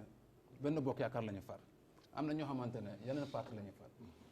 maintenant diaspora boobu peut-être ñoo xamante ne ay opposants la ñu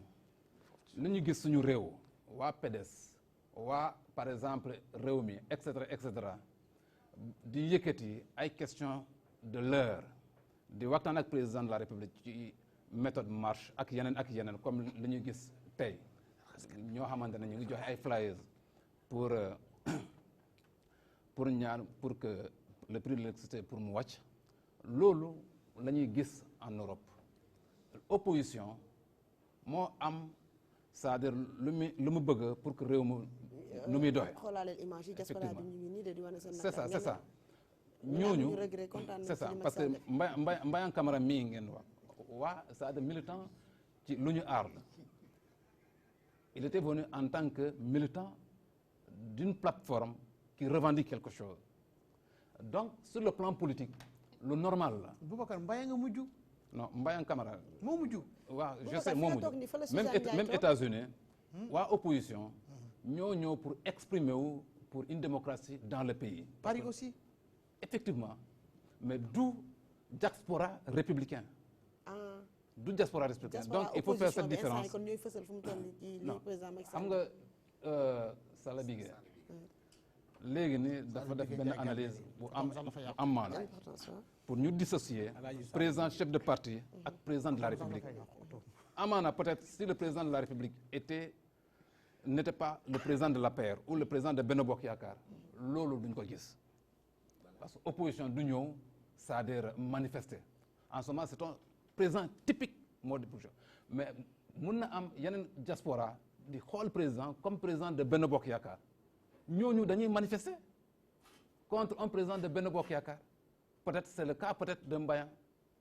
c'est normal parce que c'est la démocratie. mais sur le plan républicain dëgg yàlla suñu diaspora c'est ça suñu diaspora sincèrement wane na satisfaction nan la réew mi def. honorable foofu man day tey te du ma si ànd ak yow ki diaspora bi ba tey que ne ñu ngi bég ci président de la République parce que bu ñu xoolee xam nga histoire bi ni ko Mbaye waxee bu ñu jeté benn regard benn introspection ñu xoolaat que ni en 2012 wala bokk depuis 1982 ay élections contestées yi amoon nga xamante bi mu jàllee ci la Abdou Diouf gis ne diaspora bi am na benn poids électoral ba war en 1992 ci code consensuel bi 93 ñu commencé bàyyi diaspora bi ñu mën di voter bi ñu xoolee ci histoire bi ñi mas a voté ci diaspora bi en 2012 Macky Sall dafa jël raw gàddu gi ci diaspora bi comme xam nga tey ji boo xoolee lu jëm ci France nga xoolaat jamono ji élection yi wees nga xam ne rës am na ndax boo demee France Bordeaux Marseille lu ci mel ne Lyon gox yëpp ki nga xamante moom moo di Sonko moo ko rafale nga ñëw Arabie Saoudite nga dem Portugal Espagne États-Unis nga ñëw ba ci Égypte gi lépp mu raafale ko léegi formaté cerveau boobu amoon jóge ci mouvement bu yees parti bu yees bu judd di Ousmane Sonko ba waral campagne bi passé président Macky Sall dem ci monde rural bi xam ne diaspora bi ñàkk na fa président de la République dafa lajj ci politique am ci diaspora bi waaw wala déedéet jusqu'à présent li ñu gis élection présidentielle président de la République moo parce que Kaaw Mbayang bii nii baal ma Kaaw Mbayang bii c'est peut-être que na nga membre benn parti mais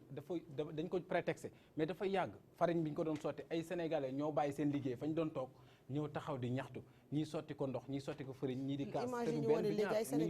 ñoo xam ne dañoo bàyyi seen liggéey xam nga cas bi daf cee prétexté wu rek que peut-être ay rencontre nga ne politique naa mais ay sénégalais ci boppam lambda yuy liggéey ñoom ñoo jug taxaw ñaxtu am lu leen metti ci président pour camper le débat ci wàllum diaspora bi c'est-à-dire li ngeen di gis ci diaspora moom la ñuy dundee suñu réew soo defee comparaison Macky Sall bu 2012 ba 2019 mi ak Macky Sall 2019 ce n'est pas le même Macky Sall Macky Sall 2012 daanaka presque plus de 68% sénégalais ñoo ko faloon mais Macky Sall bu 2012 c'est 58 donc dafa am une dizaine pour cent de sénégalais ñooñu sont au nombre de combien ay milliers de sénégalais la ñoo ne d'accord politique Macky Sall et c'est la même chose au niveau de la diaspora ñooñu ñoo xamante ne fal ñu Macky Sall mais am nañu droit exprimer wu loo xamante ne mooy ñoom seen nakar kon ñi ñu wax seen nakar yëpp ñooñu ñoo voté loolu Macky Sall moo tax ñu koy wax dañu nekk opposition loolu ça c'est l'opposition qui manifestait Mbayang mi il fait partie de l'opposition Mbayang Camara mi il fait partie de l'opposition non même États-Unis opposition moo yuuxoon président de la République du APR du Benno Bokk Yaakaar mais sur le plan électoral jusqu'à présent Macky moo jiitu au niveau de la diaspora élection législative ci plus de 15 députés diaspora daanaka 12 yi Benno Bokk Yaakaar lañ ko yooyu mooy élection présidentielle yi jàll élection présidentielle nga ne oui Macky Sall moo jiitu sur le global nu mu jiite Sénégal noonu la jiite diaspora législative ñetti député ñoo représenté diaspora opposition tout le reste Benno Bokk Yaakaar la donc yooyu un instrument la yoo xamante ne moo lay won président de la République jusqu'à présent diaspora mi ngi ànd ak moom et dans cette réunion de l'Angleterre kenn rek mooy Mbayang mi mooy yëkkati kaddu waaw mais parce que moom moo ci feeñ mais xam nga Boubacar exemple laa lay jox parce que moi je prends des faits non Boubacar mais quand même mais xam nga su ne benn Mbayang mu parce que Mbayang moo feeñlee xam nga tey même Mbayang boobu naa la jox sa parole Boubacar continue s'il vous plaît bien tey président mi ngi Suisse c'est-à-dire à la conférence de Davos kenn yuuxu ko il était quelque part au Japon kenn yuuxu ko il était aux États-Unis c'est pas toutes les rencontres des États-Unis lañ ko yuuxu benn rencontre États-Unis lañ ko yuuxu il était en France kenn yuuxu ko donc parmi tous ces voyages daanaka sur 100 voyages daanaka 2 ou 3 voyages la ñu gis dañ ko peut-être président bu dem dugg ci salle de conférence yooyu nga xam ne ay chef d'état et gouvernement ñoo fay nekk xam nga ne bokkut ak président bu dajee dem ne dafay dajale ñi nga xam ne ñooy Sénégal yi nekk ci diwaan mais le président de la République du Sénégal un chef d'état mais le président de la République du Sénégal au moins seetoo lan lu nekk France boo xamante ne pendant plus de 3 mois français di marche jusqu'à l'heure aujourd'hui nit ñi yaa ngi di c'est-à-dire di nocc économie c'est-à-dire française d'une perte de plusieurs milliards loolu Sénégal la mais loolu on le connaît pas au Sénégal. non c'est un exemple que je te donne. non xam nga Boubacar. c'est un exemple que je te donne boo demee demal États-Unis Trump mais presque chaque jour nit ñaa ngi tëdd en face c'est-à-dire de la Maison Blanche. ah fii kat ñëw kenn demoon ñëwetul dem ba ndax. en face Maison Blanche pour te dire que loolu démocratie la et il est normal suñu réew au Sénégal nit ñi di yëkkati seen kaddu. Maison Blanche boo xam nga jàppaguñ fa kenn. mais sax gis nga xam nga Boubacar ñu ngi wax la sànq ba tey yaa ngi wax le cas de Trump mais xam nga Trump c'est l'américain typique. mais c'est la première c'est mooy référence démocratie. waaw mais non xaaral ma ñëw Trump c'est l'américain typique. gis nga Trump tey ñu ngi wax deuxième mandat les gens disaient que ni non Trump mun na am bañ am deuxième mandat bi ñu nee dañ koy destituer da leen doon reetaan da leen doon toiser parce que Trump moo wax la benn affaire fi lañ ko waxee tey il peut même avoir rapidement un deuxième mandat Trump est l'américain typique nu muy comporté woo di ko defee américains yi ñu ngi ciy gis seen bopp. américains yi ñu ngi ciy gis seen bopp d'ailleurs la plupart des américains sax dañ ko wax il est applaudi de partout contrairement à ce que disent les gens su ñëwaatee ci beneen fànn bi soo nee tey ne Sénégal dem na Suisse mais loolu Abdoulaye Ndiaye dafa sàq mi sama lanc mais doo ko wanaasu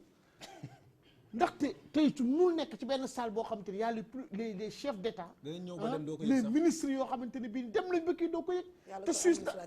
HLM bi moo ko ëpp nit mais quand même ñu xam nañ dëkk yooyu parce que dem nañ fa soo ko waxee ne tam jël beneen dëkk mais c'est pas pareil xam nga lan moo rafetul le fait que ñu ne président de la République dem na fële kat ñu ne waa opposition ñoom ñoo koy yuuxu loolu ngeen di gëmloo président bi opposition diaspora loolu ngeen di gëmloo président bi dafay jàpp ni loolu moo am parce que peut-être tey niveau d'information bi ngeen fa am yéen ñi moom mënu ko fa am parce que dafa ñëwaatoon kii xam nga lan mooy dëgg bi il faudrait que problème yi nga xamante ne moo nekk ci consulat yi ngeen régler ko mooy lan ñi nga xamante ne bii li tax waa diaspora bi di yuuxu rek yuuxu ñu ñoo lànk ñoo bañ ñoom fii ñoom xamuñ courant bu ñu kii donte ñu ngi yónnee xaalis sax ñu koy fay fii mais loolu taxulee na kaas foofu xam lan moo tax a kaas foofu seen problème yi nga xam moom lañu jànkonteel vendredi dernier invité nañ fi benn maire boo xamante ne bu nekk Tenerife wax na problème yi nga xamante ne ñoom ñoo fa nekkoon consul yi nga xamante ne bii duñ ay Sénégalais ñu teg leen fa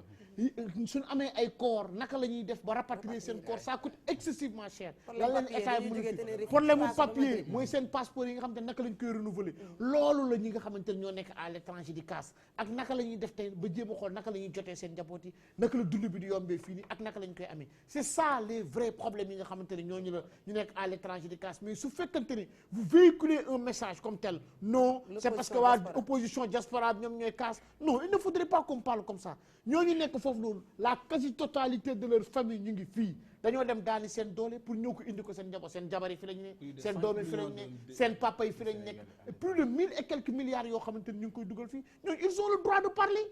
jox leen yoon ñu wax mais su fekkente da ngeen di véhiculer lii non parce que ay opposition waa diaspora lañ loolu moo tax ñuy yuuxu président kon président dinañ ko yàgg yuuxu parce que nag sénégalais yi bëri nañ à l'étranger et tant que saafaraw leen seen ay problème dinañ continuer di yuuxu dinañ continuer di casse et nii ngeen ko nar a jàppoo neen député diaspora ngeen di nekk di wax non non barki dem boo njaay sa dégg naa ne waa Fouta ñu ngi nekk di casse encore réew mi fépp mu ngi metti réew mi fépp mu ngi metti il faudrait que ngeen xam waaw je termine mais ci lañ bokk non mais jël ko mais da nga koy nangu non il faudrait que ngeen xam dara gis nga les Sénégalais ce n'est plus les politiciens les chefs de parti dafa am ñi nga xamante ne dañoo nekk bitim réew ñu ngi suivre ñu ngi participer ce n'est plus YouTube bi te dañoo ànd ak Mbaye ce n'est plus les chefs de parti ce n'est plus les chefs de parti maintenant ñoom ñooy mën a grève bi non non ce sont les citoyens lambda ce sont les gens yi nga xamante ne woy wi na am daaneel boy tey Abdoulaye daaneel woy benn parti man bokkuma ci benn parti keneen bokk ci benn parti ñun ñoo nekk di casse affaibli il faudrait que président prête ñu oreille c'est pas une opposition comme ça là mais non ce sont les gens qui veulent du changement et moom na xam loolu c'est son dernier mandat kenn ñaanul Sénégal am leen lu safaan wa kenn ñaanul Macky Sall lu bon mais dañ ko bëggal mu am loo xamante ne bi ñun ñëpp dañ ciy gis suñu bopp parce que gaal bi ñun ñëpp ñoo ci nekk su këppoo ñun ñëpp ay tuur te ñun ñëpp ay lap c'est ça la réalité doo waxaat ba sa rubrique ñëw ah pas de souci y a pas de souci Boubacar yi la jox bari na de est-ce que jàpp nga non jàpp naa parce que kii ci luy bax la de am ruxu seen soo may suivre bu baax man je réponds par rapport question bu ma posé est-ce que la diaspora n'est pas découragée contre le président Macky Sall j'ai dit ñaar nattukaay la ñu am mooy législative ak présidentielle législative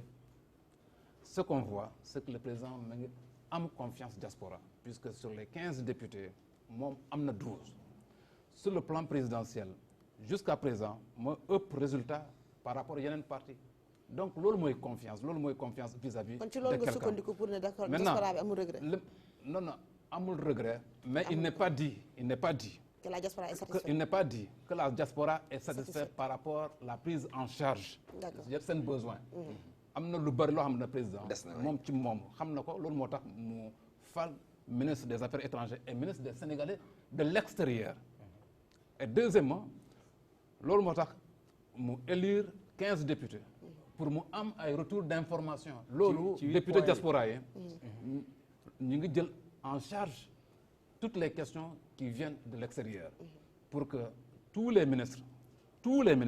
muy ministre finance ministre de l'agriculture et cetera waa diaspora di gis seen bopp. L'autre élément les problèmes par exemple de consulat mooy passeport yi et cetera soo seetee par rapport 2012 avant 2012 et après 2012 boo defee comparaison aujourd'hui tey amul benn passeport boo xamante ne waa diaspora dañuy fay seen billet di jóge France ñëw Sénégal di defal seen passeport tout le trouve là-bas. non dañu ne ñi nga xamante actuellement ne effectivement waa Tenerife waat dañuy passe ba Espagne c'est-à-dire 4 heures de temps de vol te Tenerife oui ba maintenant Sénégal nekk 2 heures de temps de vol. effort état côté boobu la mais amul léegi benn citoyen sénégalais kuy jóge États-Unis ñëw ba Dakar ngir defar lu passeport loolu amatul. Maintenant diggante ville yi par exemple entre New York et yeneen ville yi nguur dafa war a def jéego di décentraliser à l'intérieur des différents pays de la diaspora fu ñuy defaree ay passeport fu ñuy defaree ay carte d'identité loolu ñun reconnaître nañu il faut qu'on fasse des efforts mais dafa laaj xaalis dafa laaj ay moyens la mais on est en train de travailler là-dessus même ci rapatriement corps yi sur 100 corps suñu état Sénégal xamal ne 60 corps yi ñoo leen di jël en charge ça l'état en est conscient dina yox loxoom ci wàllu boobu ça ne vous en faites pas. Mais sachez que suñu réew bu ndóol la. merci ah. c'est un état très ndóol. d'accord un budget de 4 000 milliards boo xam ne dañ ko war a tas ci wàllu éducation. waaw budget programme ci wàllu éducation. c'est des équations ci wàllu santé c'est des équations et cetera donc mais heureusement foofu yëpp sax da ngeen fa échoué fi nga tudd yëpp. non du échec. am na du solo échec mais on est en train de faire mais xanaa député benn bokk yaakaar wala député du peuple donc ne vous en faites pas ñu ngi leen di déglu.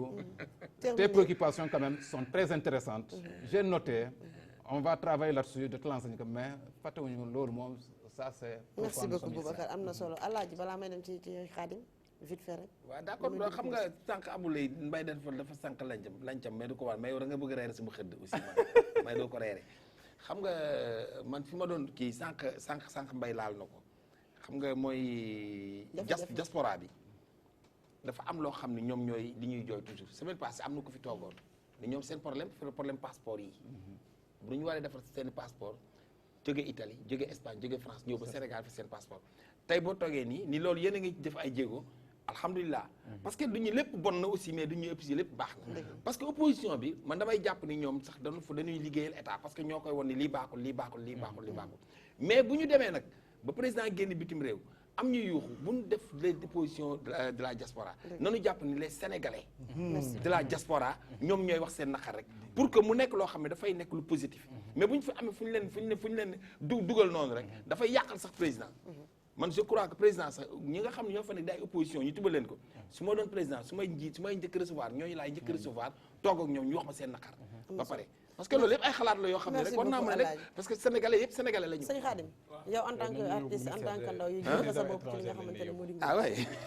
buñ ma ko joxoon xam. daanaka mën naa ne lenn rek ma ci naqari ñun artistes yi sax laay wax téeméer yi mu jël def ko billet waaw ndax bu nekkee pièce di nga nekk ci xew di way nit ki day rus a génne pièce boobu pour may la ko mais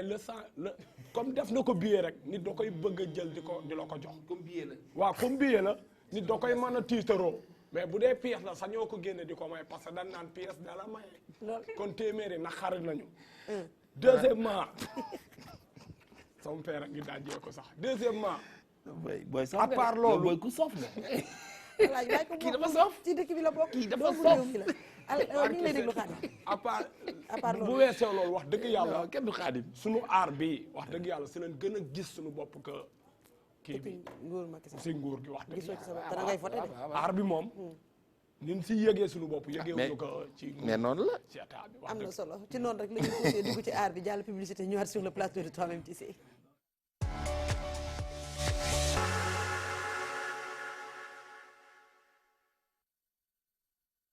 Du nouveau vous sur TNT by Excaf. Pour vos abonnements, plus besoin de vous déplacer en agence. Votre carte recharge Mana de 5000 francs est disponible dans tous nos points de vente, agences, boutiques et revendeurs cartes de crédit.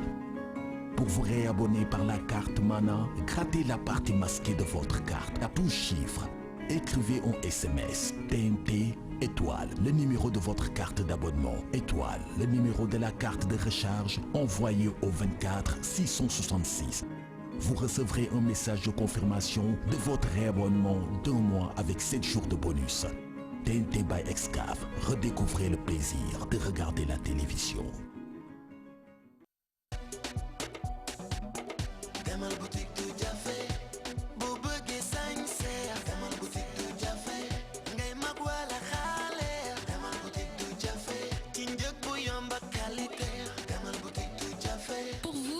Famille, Doudiafé vous offre la qualité au meilleur prix. Du prêt-à-porter pour hommes, femmes, enfants et le tout soldé à des prix défiant toute concurrence. Désormais, venez profiter de nos offres exceptionnelles à la cité Sonatel 2, en face SAMU municipal sur les 2 voies Liberté 6. Doudiafé, téléphone 33 867 55 00. Doudiafé, alhamdulillah, alhamdulillah.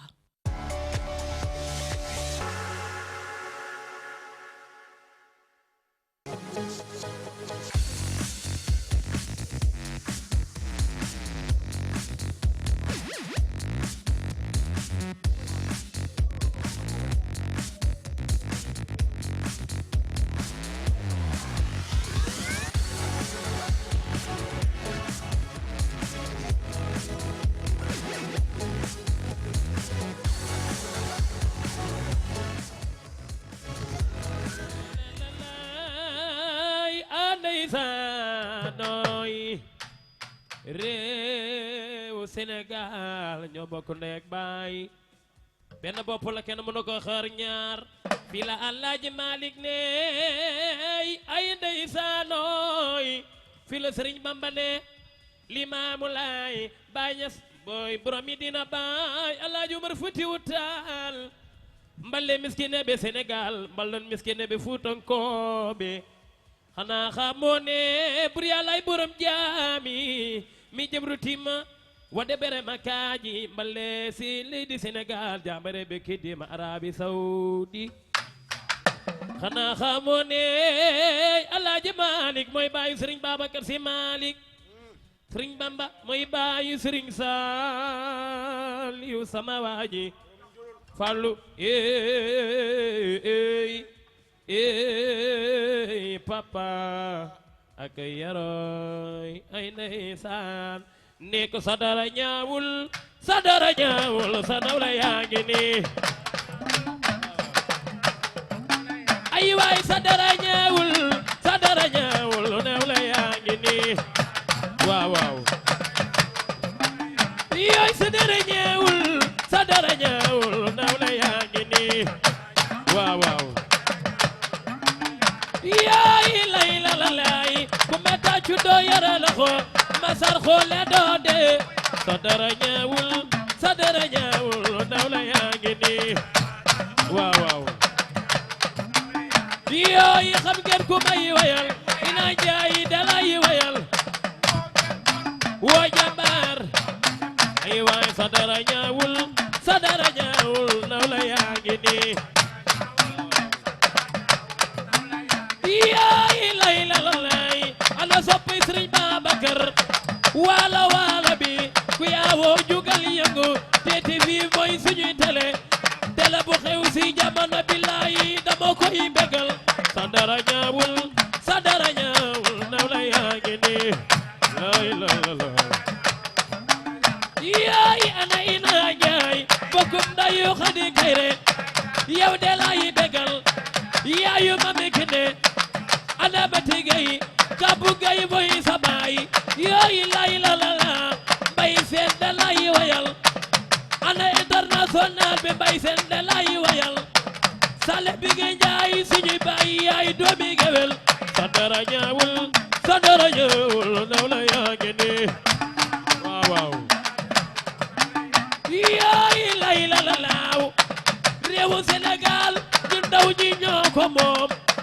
ñoo ko war a defar yooyu réewu Sénégal ñun ndaw ñi ñoo ko moom dimbali leen néew gi doole gi seen dara ñaawul soo dara ñaawul ndaw la yaa ngi nii waaw waaw fari yoo lele nonoy lay la la la wooy waaw waaw leena sama jigéen bi laay wayal waa diiti fii fi ko fi jaaroon yàlla teg na la loxo yooyu leena neexu leena suñu jigéen bi neexu leena lay la la laay ina jaay de lay bégal salum laay adi kay di da lay bégal ana madam Sarr borom Choupirim Amina da lay bégal yaay Siri Malik yooyu lay la la laay sa dara ñaawul ndaw la yaa ngi nii waaw waaw yooyu ay aadi jogo maay yooyu doomi garmi laay yooyu yow de lay bégal ku yaawoo jugol yugo ana soppay Sëñ Babakar yooyu waalo bi leela lay bégal yooyu fa gobarul baam ana bay seen international bi lay bégal sala bi gee ñaay teeti fi mooy suñu tere yoo li la yàlla dogal Sénégal mooy suñu réew yoo ndaw ñi ñoo ko moom yooyu ana Jimi Tama bokkum na yu Bamba Bongo ana falluwaay yoo yow de lay bégal ana soppay bàyyi meen Serigne Sall borom njurul borom jàpp ndal lay bégal sa dara ñaawul ndaw la yaa ngi nii waaw waaw ndaw la yaa ngi nii ndeysaan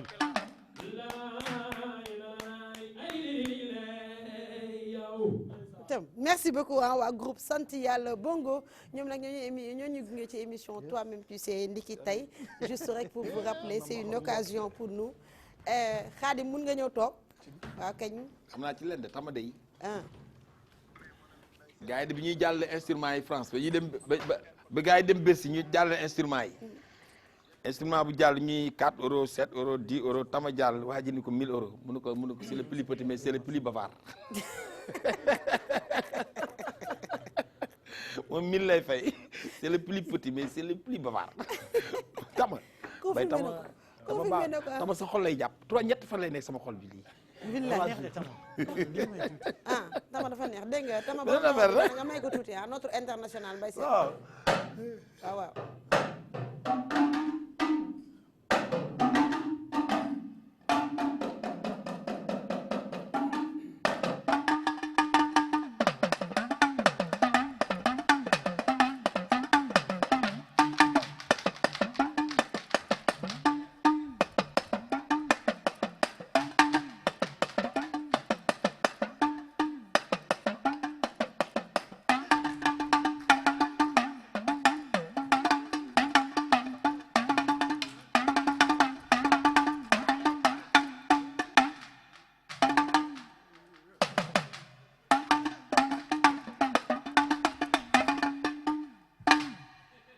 merci beaucoup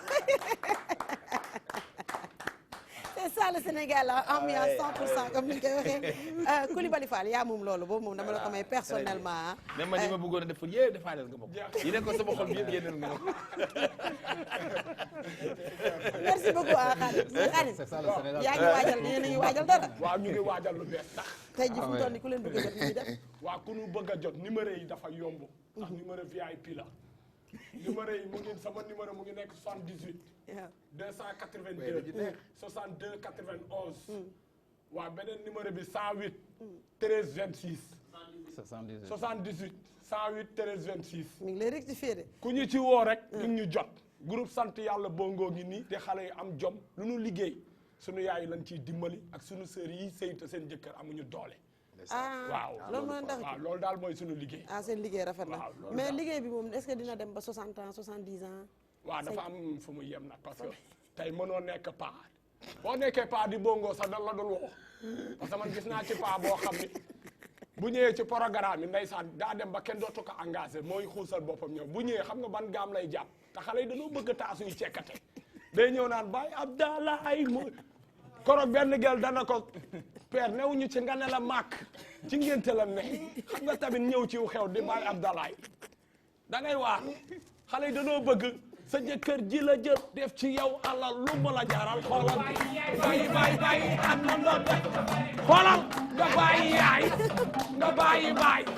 heure bu ko soxlaa kaay mu segg di seen ab xoolal moo bu ko soxlawul sax nga forcé ko xale yi loolu lañ bëgg waaye ñëw ci programme nekk mag c'est que dañoo fowe seen ndaw daan am programme yu bari di bari xaalis mu dégg ñu ñëw naan dem ba faye seen live nekk pa yor sa ta dafa yeewu nag yëfu mag lay def daa utal bongo bi sax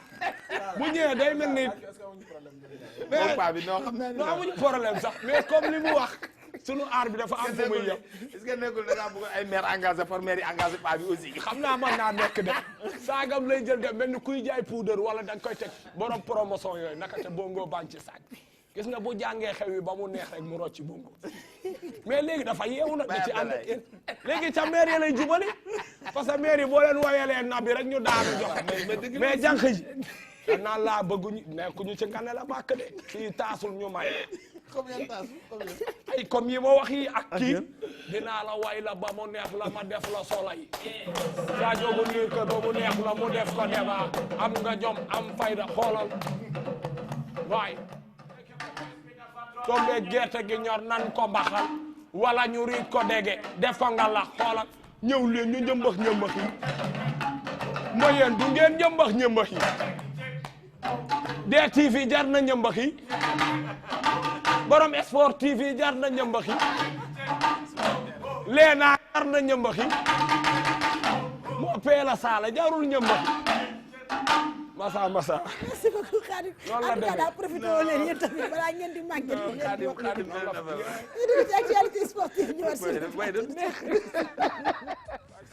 non Khadim pa dara waaye xam naa ka jom may seetaan gisuma ko waaye damay xaar ba ma génn rek mu koj ma merci beaucoup ci noonu rek la ñuy xuusee dugg si li nga xamante ne moo di actualité sportive ñu war sur le plateau.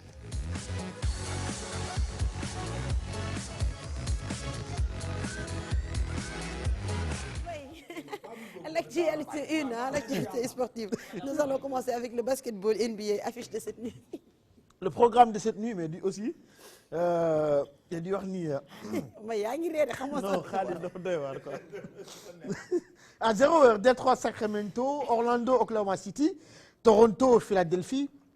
À 0h30, New York, Lakers. Et du côté de Miami, Miami reçoit Washington, Boston, Memphis, Chicago, Minnesota, Houston, Denver, Phoenix, Indiana. Et New Orleans, San Antonio. Et pour terminer à 3h du matin, Golden State, Utah Jazz. Football Qatar 2022, les Lions dans le groupe H. Les Lions dans le groupe H, je rappelle que ni Sénégal dina beaucoup groupe H wi ak Congo Brazza ak Namibie ak Togo di wax ni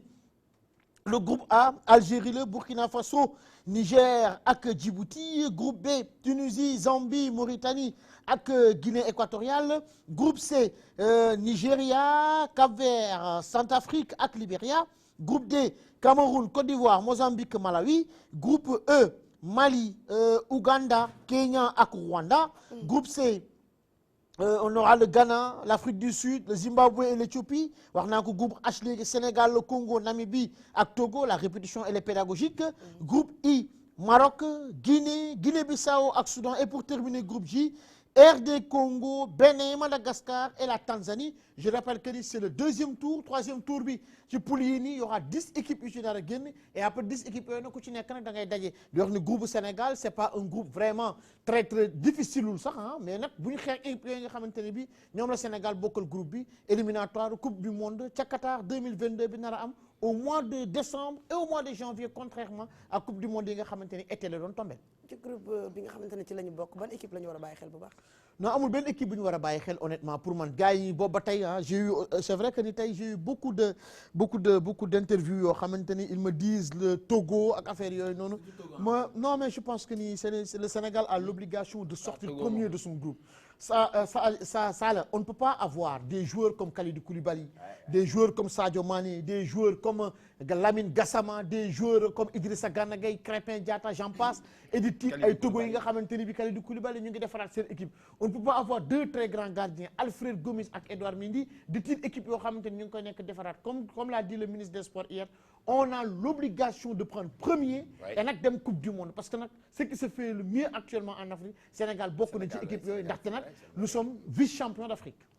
oui Dakar nekk la seule capitale boo xamante ne moom moo amul stade pour recevoir yi nga xamante ne moo di football parce que à chaque fois bu ñëwee dañuy obligé dem ba Thiès wala ñu dem ci région bi noo gisee. bon loolu je Ana pense Mbaye Faye. loolu ñu ngi koy defal Mbaye xam nga leen a bàyyil Mbaye xam nga tu sais Mbaye Faye nee naa encore non mais dama bëgg a wax rek mooy damaa ko répété waat fu mu munti toog te dinaa ko dañu waxaat ne lu mu liggéey dafa am solo jot na Dakar c'est la seule capitale au monde boo xamante ne ñu defar fu ñëwee foo xamante ne bu ñëwee fii nañuy footballé waaw mais non xam nga Demba Diop gis nañ li fa jotoon a am stade Léopold Sédar Senghor gaa yaa ngi ci gis nga fi nga xamante ne moom mooy Njaarim gis nga fi nga xamante ne aussi moom mooy stade Alassane Djigo mais travaux yi yéex na nag quoi waaw mais non ça va venir xam nga Sala li may wax encore une fois rek te foofu Mbaye sama xarit la nag Mbaye Faye waaw ma ne suñu xarit la mais travaux yi non man fi may wax foofu rek fa laa ci yem Sénégal su amoon ñetti Mbaye Faye Sénégal dina jóge fii mu ne koo xamante ni bii nii yow yaay financé ñu defar stade bi heure boo pare état soog laa fay kooku c'est à saluer kooku c'est à féliciter bravo à Mbaye Faye un très grand monsieur un monsieur qui œuvre ci li nga xamante ne moom mooy développement Sénégal rawatina li nga xamante ne moom mooy stade yi non doomu coupé di nga ma bàyyi ma eggali ci Mbaye Faye parce que du ma nangu koo attaqué parce que li muy nekk di def nii lu extraordinaire la nekk di def Mbaye Faye il est en train de travailler leena et c'est un fils du pays moom day soumissionné ñu gagné marché bi gagné ko dans les règles de l'art gagné ko normalement ba pare nag di ko tabax di ko defal xoolal gazon de nouvelle génération yi nga xam merci beaucoup yooyu la defal kii stade yi quand même il faut arrêter d'attaquer Mbaye foot européen Mbaye waaye yow foot européen la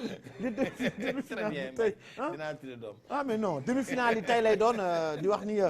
on aura un Reims Paris Saint-Germain demi-finale bi démb équipe bi nga xamante ne Lyon moom moo éliminé Lille dinañ am nañ aussi championnat d'Italie le championnat d'Italie dañ ciy ñëw léegi ci li nga xamante ne bii nii moom mooy programme bi en Angleterre Tottenham Norwich Leicester West Ham Manchester United Burnley hier on a vu que ni Chelsea a été tenu en échec à Stamford Bridge par cette équipe d'Arsenal 2 buts partout Wolverhampton war a daje équipe bi nga xamante ne moom mooy Liverpool cette équipe de Liverpool qui est en train d'enfiler record sur record et en Super League suñ ko waxee moom mooy le championnat turc daanaka vendredi Gelsenkirchen dina daje ak Gaziantep du FK Brescia AS Milan aussi dinañ daje xam naa ni yooyu noonu yëpp dinañ ci ñëw incha allah vendredi et éventuellement les résultats. incha allah Boubacar kan mooy ce joueur.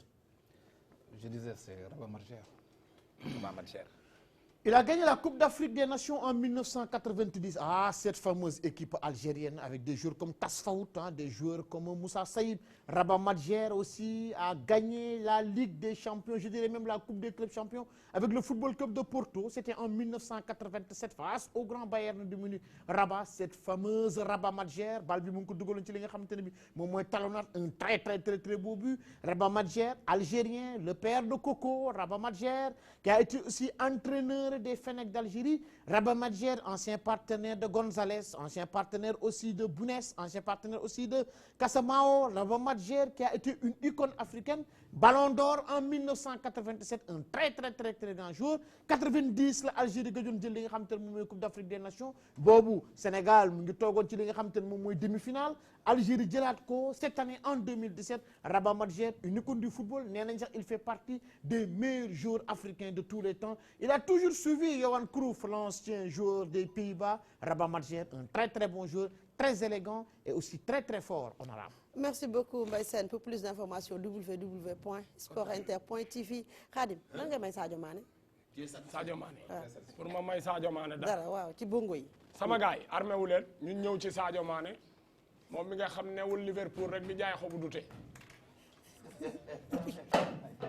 Sadio Mané. yow Sadio Mané tey ma way la si angale bi. Jina bramane ke sumen toro di soko ñewi doowul Mané borom Bambali mu ngi lay dégg de Sadio Mané ndeysaan borom Bambali tabax na fi lycée jàkk ak juma mu ngi dimbali néegi doole gi borom liberté pour lay wayal jina bramane ke sumen toro di yo Mané ndeysaan lay wayal Bamba Sadio boo ko ñaane mu may la Sadio boo ko tooñe mu balay jël na Ballon d'Or bi ay waay Sadio jël na Ballon d'Or Afrique pour yàllaay borom jaami yàlla na ngay maam ne mu may la Sadio Mané ay waay Sadio kii du petit kii grand la Sadio ku si bërëg moomu daan la ay waay doomi ndey Krépin Diatta ay waay Sadio yooy lay la la lay Sadio Mané de lay bégal Sadio Mané ni xuleena mooy numéro 10 mooy Messi Sénégal e lii la yàlla dogal Sadio mooy numéro 10 e kenn mënu si dara tànki miin na bal Sadio da koy dugal ballon bi moo ko moom yoo lii la yàlla dogal Sadio jël na Ballon d'Or africain bi la yàlla dooni ay Ballon d'Or yi bëri bëri bëri bëri Ballon d'Or yi yàlla doon 10 Sadio xoolal góor gu ko saakal morom loo jur mu nii foo da ko malak loo yaakaar mu tas ko ko tooñe ko da koy duma nakita fa merci beaucoup c'était pour Sadio Mané Alaaji ñu jàll rek ci li nga xamante ne mooy avis du jour mais avant ça juste di souhaiter un joyeux anniversaire à Armadou le grand animateur depuis Mbacké mais aussi un big up à Coulibaly Fall Alaaji waaw avis du jour ñii la ñu woyal Sadio Mané nga ne lu muy wax sànq ci anglais du dëgg non xam nga booy lee dama leen di mbalak ba mu daan làkk ma ne ko booy li ngay làkk dara du dëgg dama koy tooy xam nga parce que loolu c'est ça lii mooy Sénégal moo tax xam nga toujours sama papa dafa am wax yu ma daan wax dañu li gën a bon ci réew mooy day mu xupp jàmbaar xam nga mooy jàmbaar xamu jàmbaar koo xam ni fitam foo ko takk weesu na nga naan da nga koy jéem a napp yàq sa temps la nee na yar lu dul màgg yàq sa temps la may ko buggul yàq sa temps la jal bu yàlla jël nga tibb di ci dolli yàq sa alal la baadoolo bu am kàddu ak baadoolo bu alal dab nit mun nga ëppale say mbokk mais mënoo ëpp say mbokk te waxoon naa la fii ni la mbott ak mbokk yi bi fas ne mbott kaa ñu rawante ku ne xam ne fas a dàq daw mbott waaye mbott dafa dem ci ay mbokkam dem ci mbott ma nekk poste caare wax ko dem ba noonu ba àgg Thiès bi ñu déparé fas daa jeeti jóge pompier egg si poste caare mbott ni ko ngoox mu dugg Tëngéej mbott ni ko ngoox mu dugg Bargny mbott ni ko ngoox mu dugg Pout mbott ni ko ngoox mu dugg Thiès gis mbott gàddu coupe bi mu ne ko mbott fooy jaar mu ne ko ànd ak samay mbokk ku la tere ànd ak ay mbokkam ci ay mbokkam la lay jëmee te bu nuy waxtaan ni la may ñu bonne nuit. merci beaucoup c'était ça le big toujours égal à lui-même ci noonu nag lañ leen di tàggoo di remercier ki nga xamante ne moom mooy Khadim bokk ci groupe sant yàlla bongo waaye aussi di remercier notre invité du jour Boubacar Biaye merci beaucoup à toi notre international yi Abdoulaye Ndiaye dañ leen di bàyyi programme DTV ñu waajal li nga xamante ne moo di xibaaru mbarax yi ànd ci Modou Mbacké ñi